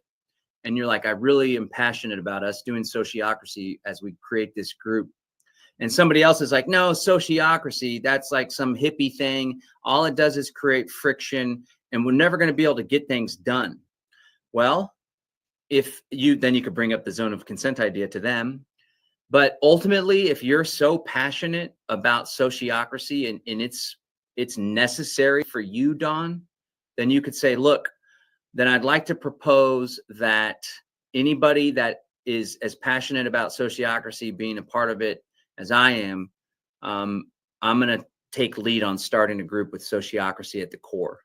If people are so bothered and offended by sociocracy that they don't want to have anything to do with that, then you guys can do your thing. I still think that we should get together as a larger group and connect. And you guys want to lead with this method, and when we're going to lead with this method, let's still meet up every once in a while and let's see what's working and what's not working, right? It's just like people are so damn stubborn, myself included. It's like just try to go with the flow. And the beauty of this is that at the essence of the Freedom Cell Network, the most important component is that small inner cadre of 3, 4, 8 people, right? And then you connect with other inner cadres. So you can have an inner cadre that uses majority rules, or that everybody's just so in awe by this one dude or person, and they just like crush all the time. And everyone's like, we don't even want to have a decision making. We'll just follow this guy's lead. And then you're like, no, I think horizontal is more effective. This can be the cadre that's organized horizontally. This can be the cadre that's organized with whatever methodology, and we can still be part of a larger cadre. But we just don't really make very many decisions as that group because we didn't ever come up with the structure. And you know what you'll find over time is if you're just like, okay, well, this is really important and I feel confident in my ability to put this into practice and bring others along with me, who's ever jamming the most effectively, the most open-minded, and there really is something to the horizontal thing. It's not a necessary piece of organizing in a freedom cell group, but anybody that's organized enough will tell you, you want to have shared power. I've been in situations where there wasn't shared power, like our community. It was me and Rebecca's land. And then we had people renting an RV, and that power struggle, man, I don't want to do a community like that. I mean, I want to do it like that with different people, but in the ultimate thing is like a more shared power like Derrick's doing, because the dynamics ultimately, you know, people haven't done the work, myself included, it ends up turning into something. So that's what I would say, Don, like you as an individual, what's important to me? A, B, and C. You, the guy that's meeting up with us, what's important to you? C, D, and E. Well, we align on C, so let's jam on C. And I'm passionate about A and B. I'm going to do that over here. He's passionate about E and F. He's going to do that over here. But we're going to come together on C. Thanks. One thing I would add on an individual level, when I meet somebody that I don't agree with, I try and go into a curiosity mode instead of being conflictual. Why does this person believe the way they do? Well, what led up to their belief system? Things like that help me sometimes get more solid in my belief. On the other hand, maybe I become more open to what they've gone through in their life. I love it. Yeah. I want to add a couple of thoughts there just to piggyback on. Thanks, Don, for the comment. And I see there's a lot in the chat. And also, Don, make sure to put your contact info because a few people asked for it in the chat as well. So I'll just share a brief story. When I first started the activist group that I originally started in 2010, the Houston Freethinkers, it was me and my girlfriend at the time and 2 or 3 people, you know, the only friends I had who didn't think I was crazy were like, let's start a group. Okay, well, what are we going to do? And the first thing was, well, let's make a Facebook page. You know, we just started super simple, like, okay, we need a place to share news and share information. And when it was just 5 of us, we just kind of got together and said, hey, you guys want to go hold some signs outside the Federal Reserve? Cool, we'll do that. Hey, you guys want to print out some flyers and go pass them out at the music festival? Okay, we'll do that. And then over months, as we started to go out and hit the streets and kind of started to recruit people, we realized, okay, we need to have meetings and let's have public meetings. Let's post them on Facebook when people used to look for events on Facebook. Let's put up flyers. And then we start having these monthly meetings, and it's not just the 5 of us anymore. Now public people start showing up and they want to get involved regularly, and things start rolling and growing. And those 5 original people kind of became the core group. And in the beginning, it was even like we weren't even certain what to do or how to approach it because we were trying to be very transparent about what we were doing. And we even had this big discussion of, should we tell the people who are showing up that there's a core group of people who are kind of currently making the decisions? I think we honestly overthought it because at the time it was just a small activist group, but we were just trying to be super transparent. And most of the people were coming on a monthly basis. They would come once a month to the meetings. They might come to one of our picnics or barbecues. Maybe they come to a protest or a garden day, but they were just people who came in their free time. And the core group was kind of the hardcore people who were working on this regularly. And we came to a point where we started having these conversations like, should we get more organized? How should we approach this? One of the members, who was a good friend of mine, he was very adamant that we needed more structure. He wanted there to be like official positions, officers, treasurer, this kind of thing, right? And there was some of us who'd had a lot of experience with that. I didn't have much experience, but my good buddy who is still involved, he was like, look, I've done that my whole life.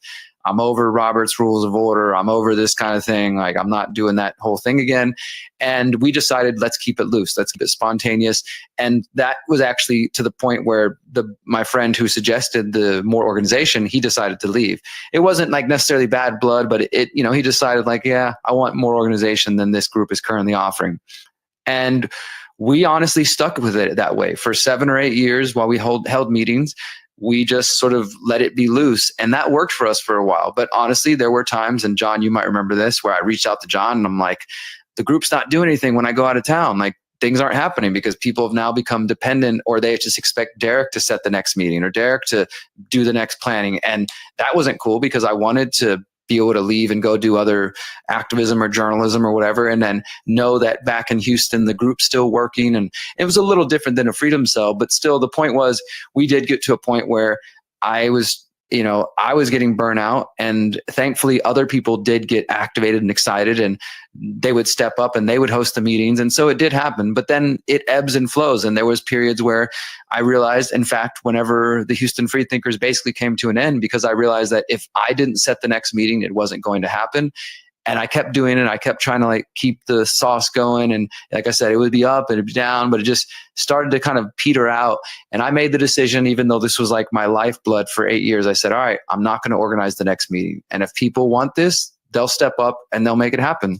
And unfortunately, that was the end of the Houston Freethinkers, you know, and, you know, it is what it is. That was an important part of my life. But so I just share that to say that I think you can be organized if it fits for you, but also I do think some people, and it could just be personality types, some people shy away from too much organization. Organization isn't inherently bad, but maybe there's a way to find the best of both worlds. Maybe you have a small little couple of group of people like we had, the core group, that are the ones that make sure a meeting date gets set. And that doesn't mean you can't end the meeting. Like I would always say, hey guys, so we have some ideas for a protest on the 13th of next month. Does that work for everybody? And some people would say, yeah, I'll be there. Others would say, oh, I won't be able to make it. But, you know, we were still open to ideas and suggestions. And at the end of the day, that core group was the one that just kind of pushed the ball going forward, and people still had input and things like that. That might work for some of you. Maybe you want to be more organized, but yeah, I just want to share that. And I'm about to change my camera battery because it looks like it's dying. Okay. Hey, thanks a lot, Don. Appreciate you. Okay, great. Let's continue on with the Q&A. I invited a couple other folks up to the stage. Let's see, a couple questions about the Trinity model. I'll just hit these real quick. Can you create a trust and get a bank account without having to share your social security number with the bank? So in order to get an EIN, which you get on behalf of the trust or the church or the PMA, you have to give a social security number when you do the EIN document. Then you get a separate a separate EIN for the trust itself. That's what you give to the bank. Okay. And again, livefree.academy/Trinity if you want to do the free webinar. Asana says, Trinity model, are there legislation, the legislation John talks about only related to the US? No, you can do a non-statutory trust anywhere.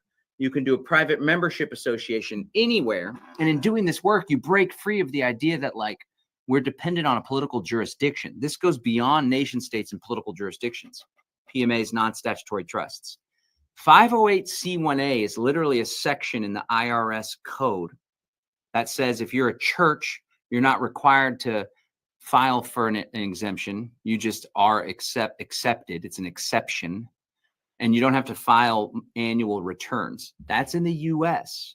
If you're operating in the private realm and you want to go full on and you're just like, I'm a free private human being and we're doing it in the private realm and we never opted into your system voluntarily, in most countries, especially common law, British origin, Canada, France, a lot of these countries, you can still be free. But 508c1a has a added layer of protection. But there's folks like Jonathan England, Earth Waking Village. He's in Costa Rica.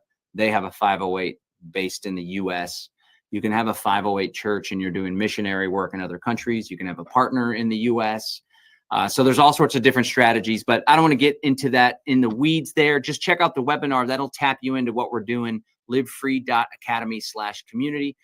Can I get help here for creating a PMA for my holistic healing business? Email us, johnbush@livefree.academy, if anybody's interested in learning more about this path. But we do have a free webinar, which makes things easy to understand. So I want to throw that there.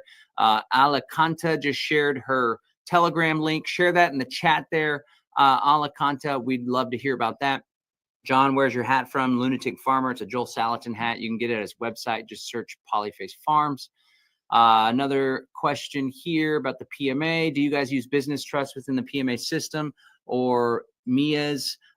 Just join the webinar. Reach out to us, johnbush@livefree.academy, and we'd love to talk more with you about this approach. Asana says, I would be happy to share my experiences and offer some useful insights and questions. Does anyone have information on freedom communities in Idaho? Or what cities, a town to visit to find freedom-minded people? Any city or town, just show up, start going to farmers markets, prepper meetings, homeschool meetings, libertarian party, whatever. Talk to people, but use the website freedomcells.org or the Telegram group to find people and ask in the chat there. Can't find a way to connect in Oklahoma. It all falls to a time-sucking experience. Any suggestions that honor time investment that would be very helpful, technically speaking. You know, Sharon, in all honesty, sometimes it takes time, but you know, that time will pay off if you're persistent. A lot of people give up early, right before a big breakthrough. I want to encourage you to use the Telegram group, use the Freedom Cell group, try to connect with Mike Swatek through the agorist.market. He's in Oklahoma. I know for a fact there's a Patriot Freedom community in Oklahoma, and there are Freedom Cell groups in Oklahoma. Alicante is asking for people near the Alps. Guys, keep the Q&A if you have a question for Derrick and I, or if you want to share something that that you can't do in the chat there. I need to move anywhere in USA. Any idea on how to find a community in need of an outsider? I would encourage you to move to Central Texas personally. We got a lot of cool stuff going on here in Central Texas. Grace, but connect in the groups. If not Telegram, what messaging service is more secure? What's your favorite? I know Hakeem's got a lot of good research on this. What do you suggest besides Signal? So I personally don't use Signal, but without getting into whole debate on which, everybody's got their favorites. I use Session. I like Session. The reason I like Session, there's also another one that's similar to Session that I can't think of right now. But the reason I like it originally is because you don't need an email to sign up. You don't need a phone number. That's one of the reasons I strayed away from Signal originally, because, and I think this may have changed recently, but originally you needed a phone number to sign up with Signal. And I know that you need the same thing for Telegram, but I was trying to use Signal for privacy purposes. And to me, it defeated the purpose when I join, and then it notifies everybody who has my number. Hey, Derrick just joined Signal. There's also Simplex, which a couple people have put in there. The one thing I will say that makes those other ones difficult compared to what we're used to with Telegram is the functionality is not the same. So in Session, you can have one-on-one private chats with no email, no phone number. And there are groups, but it's kind of like a group where anybody can chat. There's not like, it's not a channel, like in the sense of I have a Derrick Broze daily news channel on Telegram where I can broadcast and people can follow and just comment. They don't have that set up. And so, and also they don't have individual topics. So for example, if you just want a free for all chat with a few of your Telegram Freedom Cell buddies, you can have that through things like Session and some of these other platforms, but they don't have the same functionality as Telegram with kind of these hyper, organized chats and topics and that sort of thing, which is what I typically use it for. But ultimately, use whatever works for your Freedom Cell and for your group. And even if you say you meet through Telegram and you decide, hey, we're going to take this to Nostr, which we need some Freedom Cells on Nostr. You take it to, Session, Signal, whatever. I keep forgetting the other one I'm thinking of. Whatever you use, just do what works best for you. That's kind of the whole point. Don't assume because we're using one thing, that's what everybody needs to use. I just want to encourage folks not to get too, like, if you have an Android or Apple phone and you don't have an above phone, for example, this is an Android. I have an above phone, but I don't use it as my primary phone. I really should.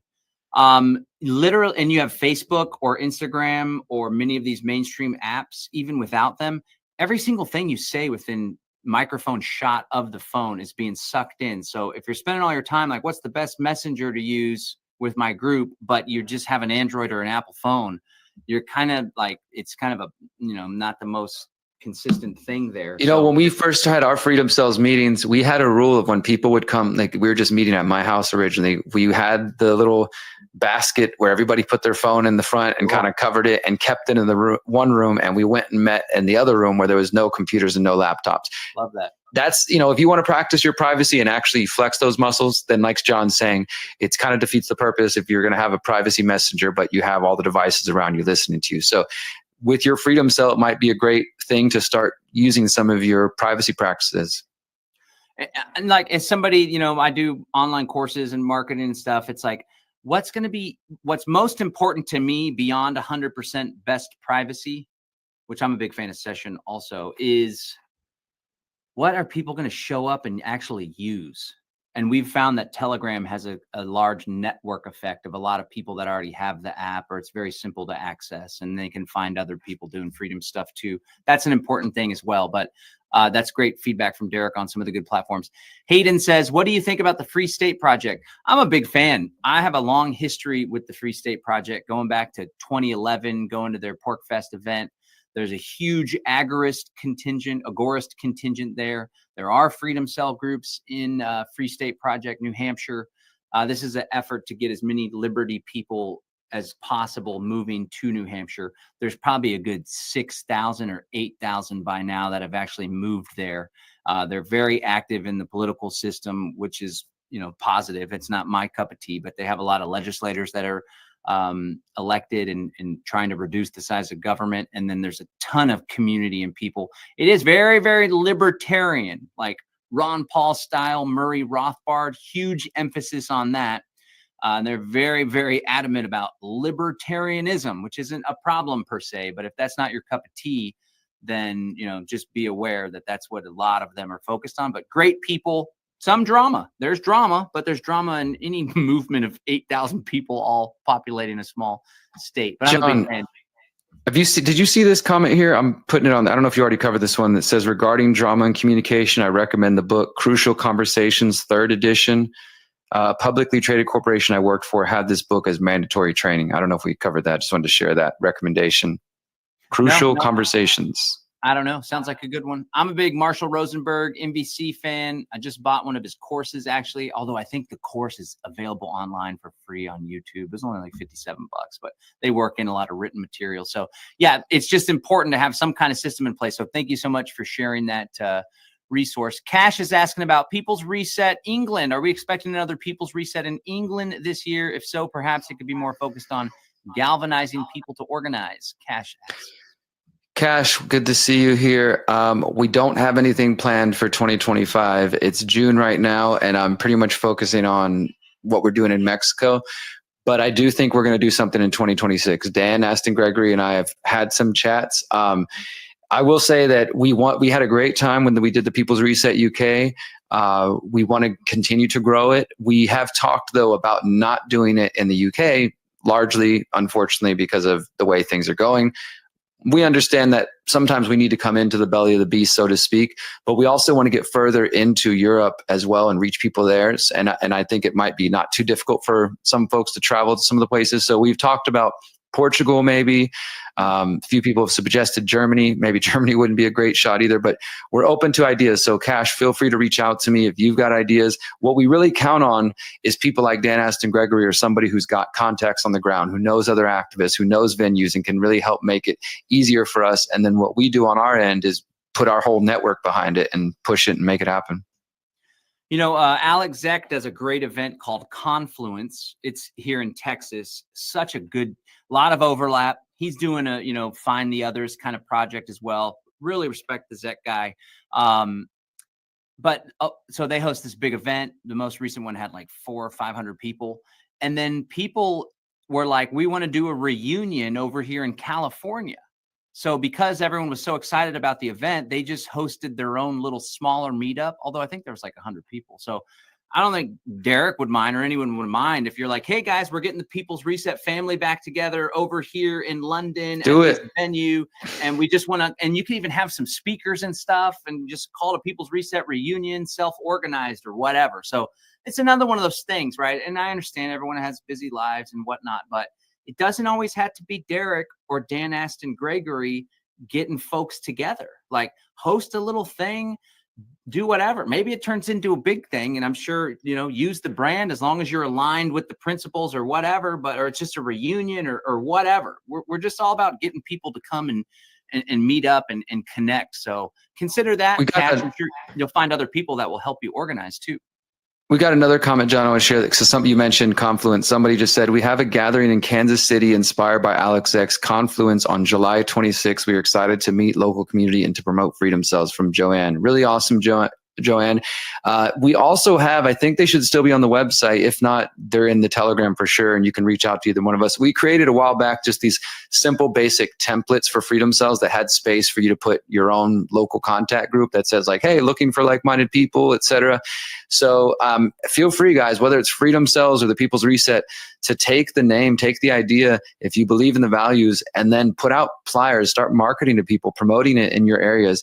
And so that's July 26th in Kansas City, in case anybody else is around. I might go to that. Yeah, Zeck's great. We're trying to have a conversation with Zeck about how we can further collaborate on this whole find other people thing. So Definitely a big fan of Confluence and the community that he has organized as well. My primary challenge questions: how to effectively increase awareness of the urgent need for alternative systems, how to reduce the effect of money on local capacity for development of local alternative systems. What do you think, Derrick? You've been pounding away on a lot of some of the pressing issues in your journalism. What's a good way to catalyze or whatever? I increase awareness of the urgent need for alternative systems, reduce the effect of money. Well, I mean, it's hard to motivate people for sure to increase awareness. And, you know, some freedom cells might not be focused on that. They might just solely specifically be focused on projects and we're going to build gardens and do this and that. I do think there's a space for, especially if you have the concerns Greg does about increasing awareness, because sometimes the problem is, hey, I'm not getting anybody to come to my meetings because they all think the world's great and there's nothing to worry about. So in that case, you might feel like you need to put a little bit of energy into trying to quote unquote wake up people, or at least get them to be concerned enough to seek a solution, right? Because if people don't know there's a problem, they're definitely not looking for the solution to it. And I think that just involves getting on the ground. I don't know if this is Greg, the Greg that I know, but try to lead by example. You know, I still am a big believer in hosting meetups and teach-ins and putting out flyers. The internet's great, of course, but sometimes a flyer in your local coffee shop will get attention to somebody before a YouTube video will, or a TikTok video. Put up flyers in your area that says, hey, are you concerned about technocracy? Go out and wheat paste and put up some different propaganda. It can be simple. You can use even kind of key terms like that, technocracy. If somebody knows what technocracy means, they're going to see that and they're immediately like, wow, somebody else in my town is mentioning technocracy. I need to contact them. Okay, they're having a meetup on this date, or they have an email address here or whatever. Or it could be, you know, just general, like looking for solutions, looking for like-minded people. Or you could be more explicit, you know, and say, hey, come help us defeat the New World Order by building the world we want, you know, things like that. As far as reducing the effect of money on the local capacity for development of local alternative systems. Yeah, obviously some of the things we're talking about do take capital investment. You know, you have to take time away from maybe doing work or other things to get organized. If you want to go build a garden, there's going to be some supplies you need to buy. You can pool those resources, but a lot of us are struggling already, and maybe the idea of spending extra money on activist things doesn't sound that appealing for you. But I know that there's people who believe in barter or crypto or precious metals. I personally don't think money is an issue, like in terms of like, I'm not trying to abolish money. I wish I had more money to do some of my goals and things like that. I'm not against it.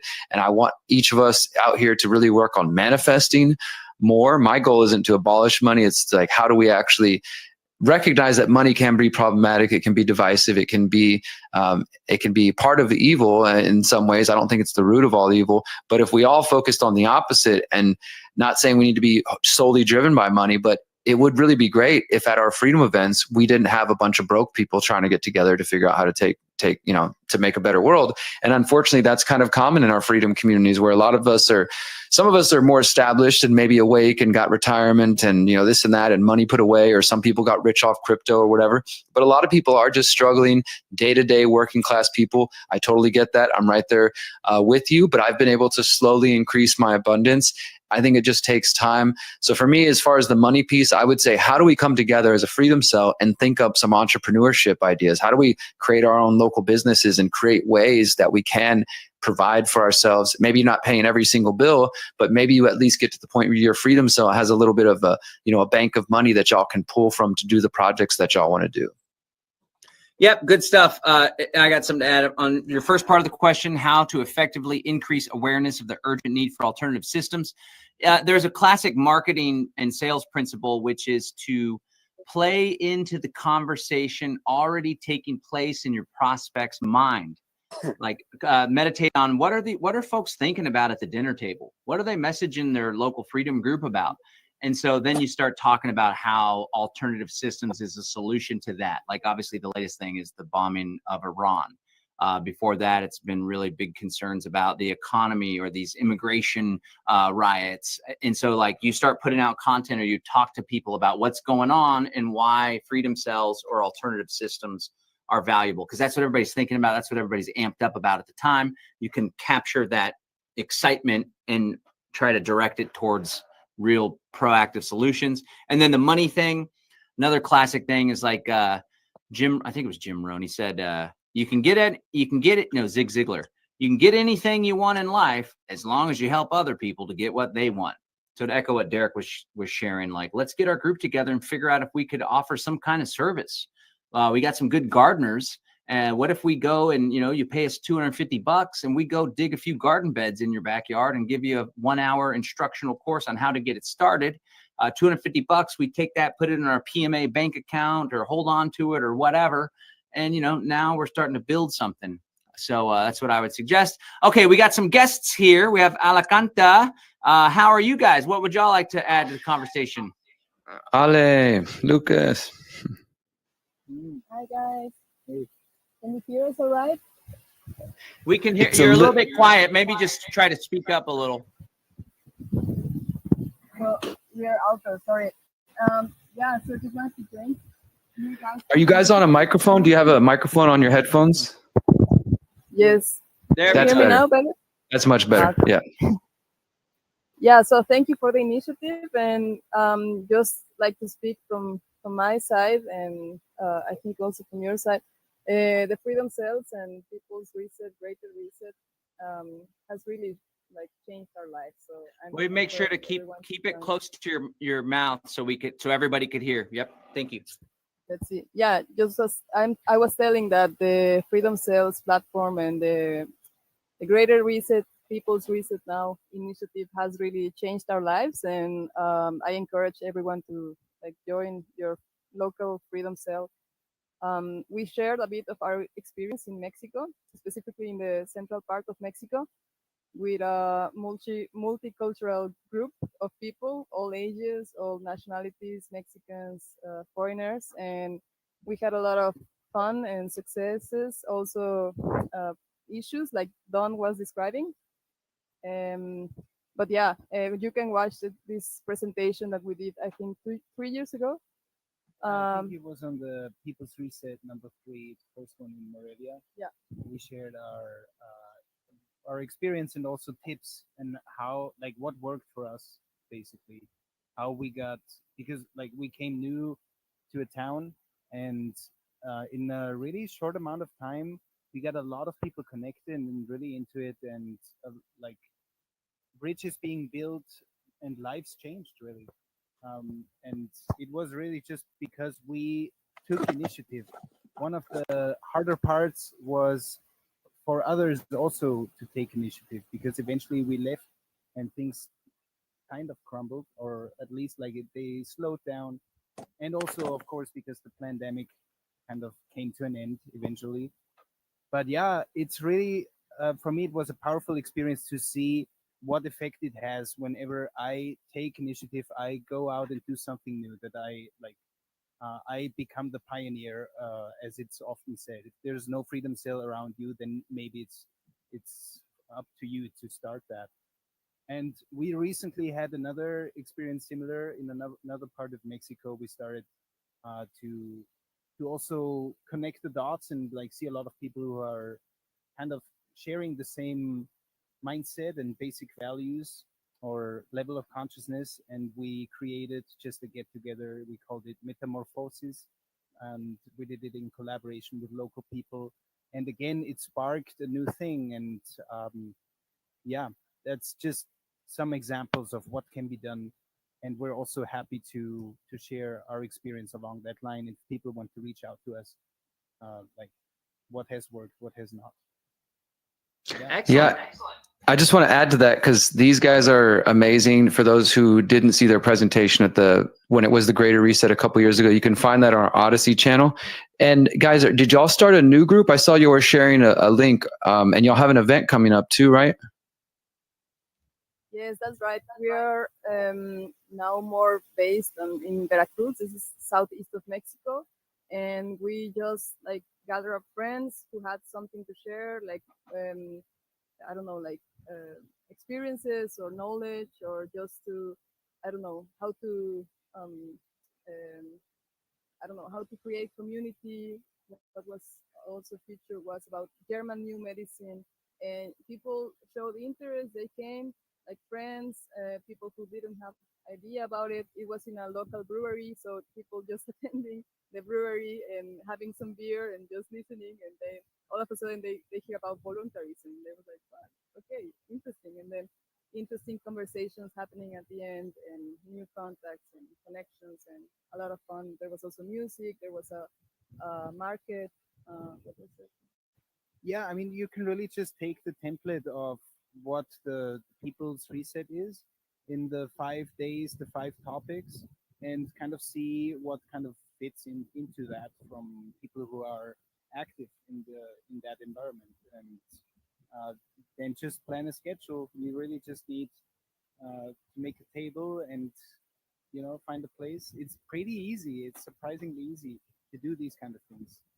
So at least to get started, and something that I that is dear to my heart is try to make it as easy and as approachable as possible to inspire others, and really do it as somebody who is like casually doing it.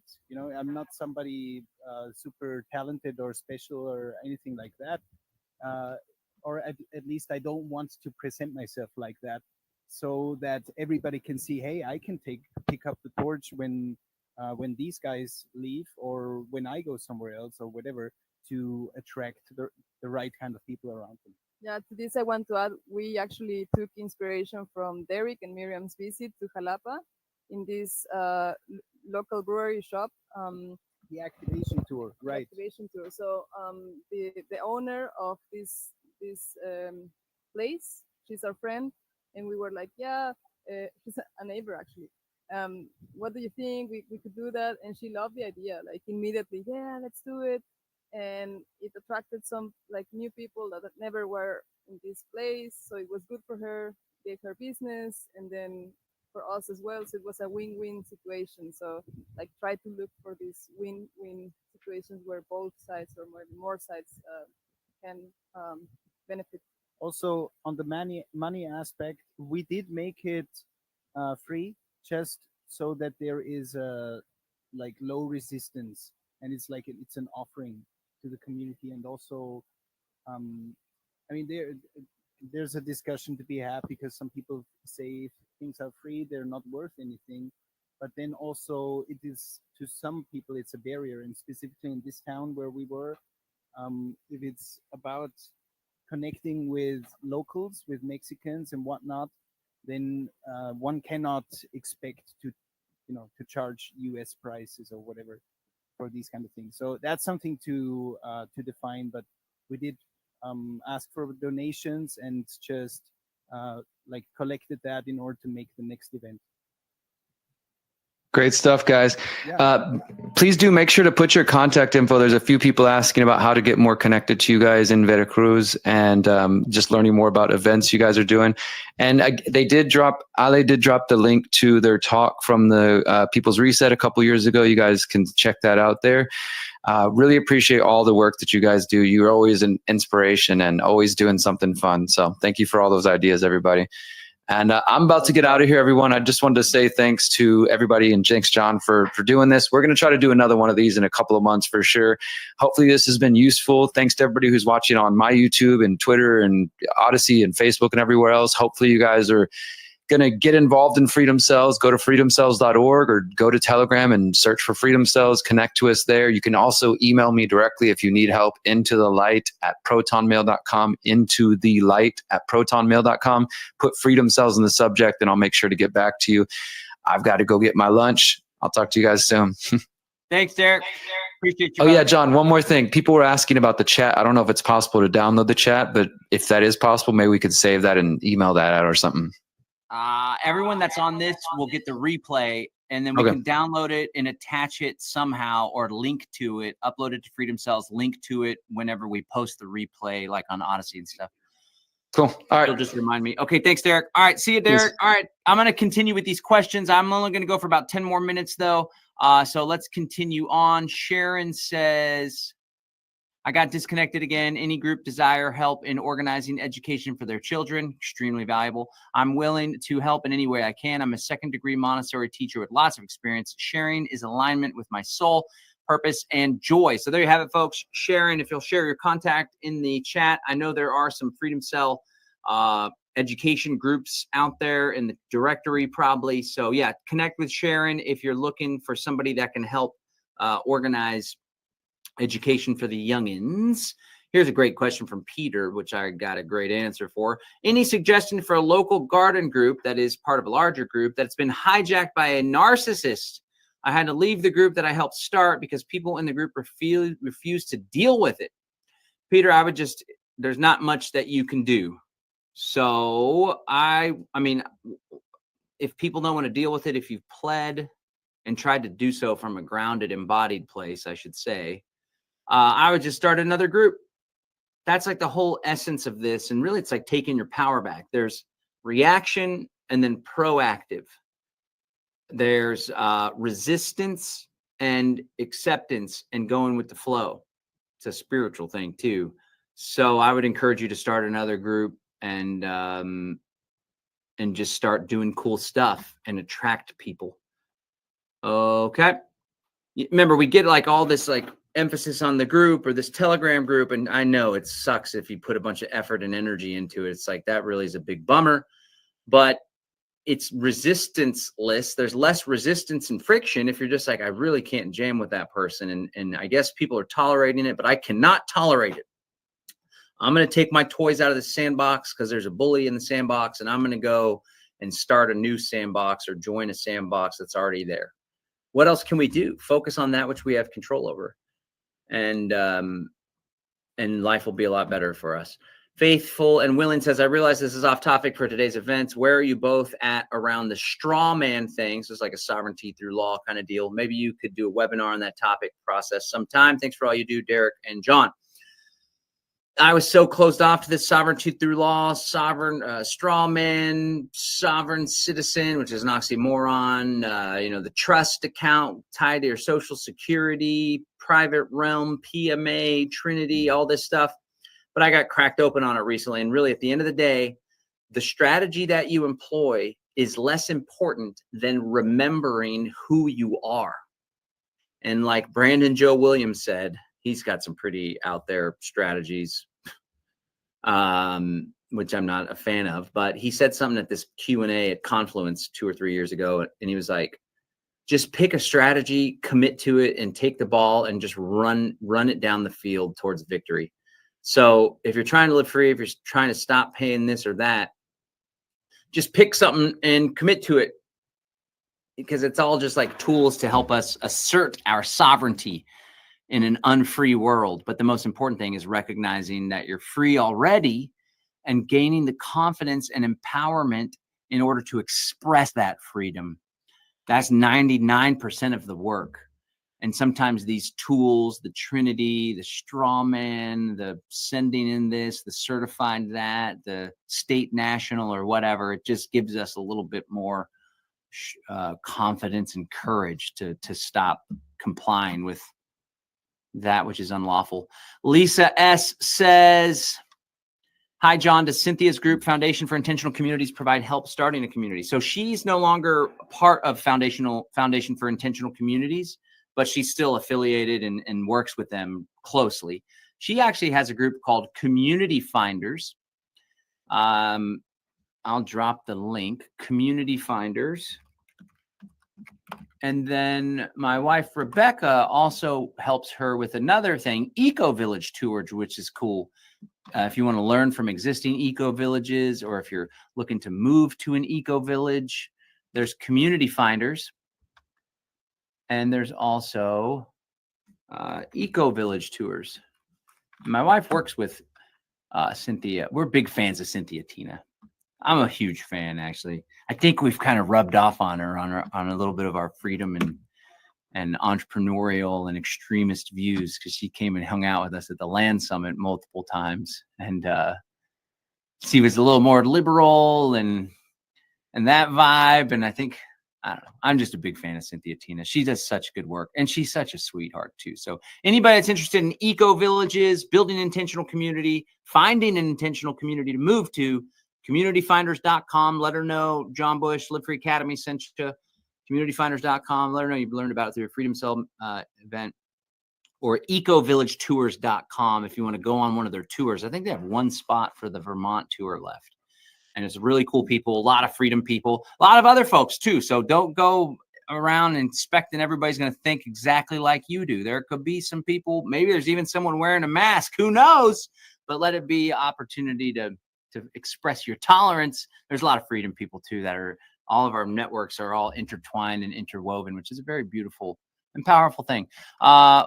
Timothy Maurice, what if I have some Spanish, but I want to learn more? I just reach out directly to Derrick. He shared his email earlier, into the light at protonmail.com, Mr. Timothy, into the light.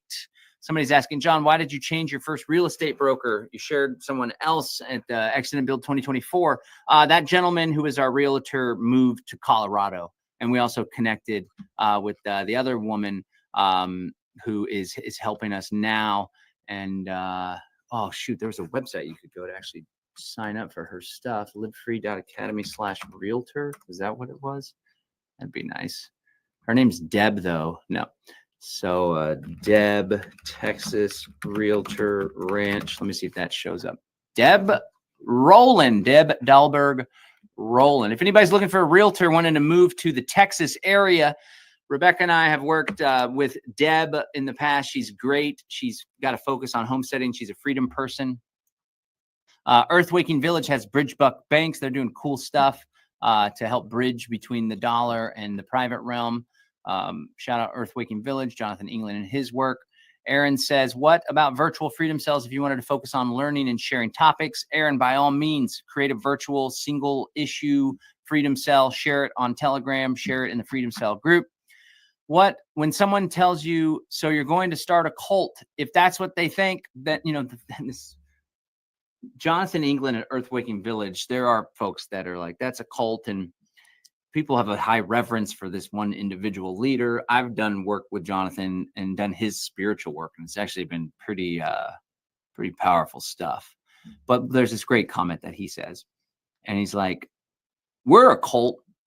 People that think we're a cult are the ones that are in a cult, like the cult of statism, the cult of doing everything your doctor says, the cult of just the old way of doing things, which is like all upside down, convoluted, distorted, twisted, dark, satanic, yucky. So if someone says you're going to start a cult, then whatever.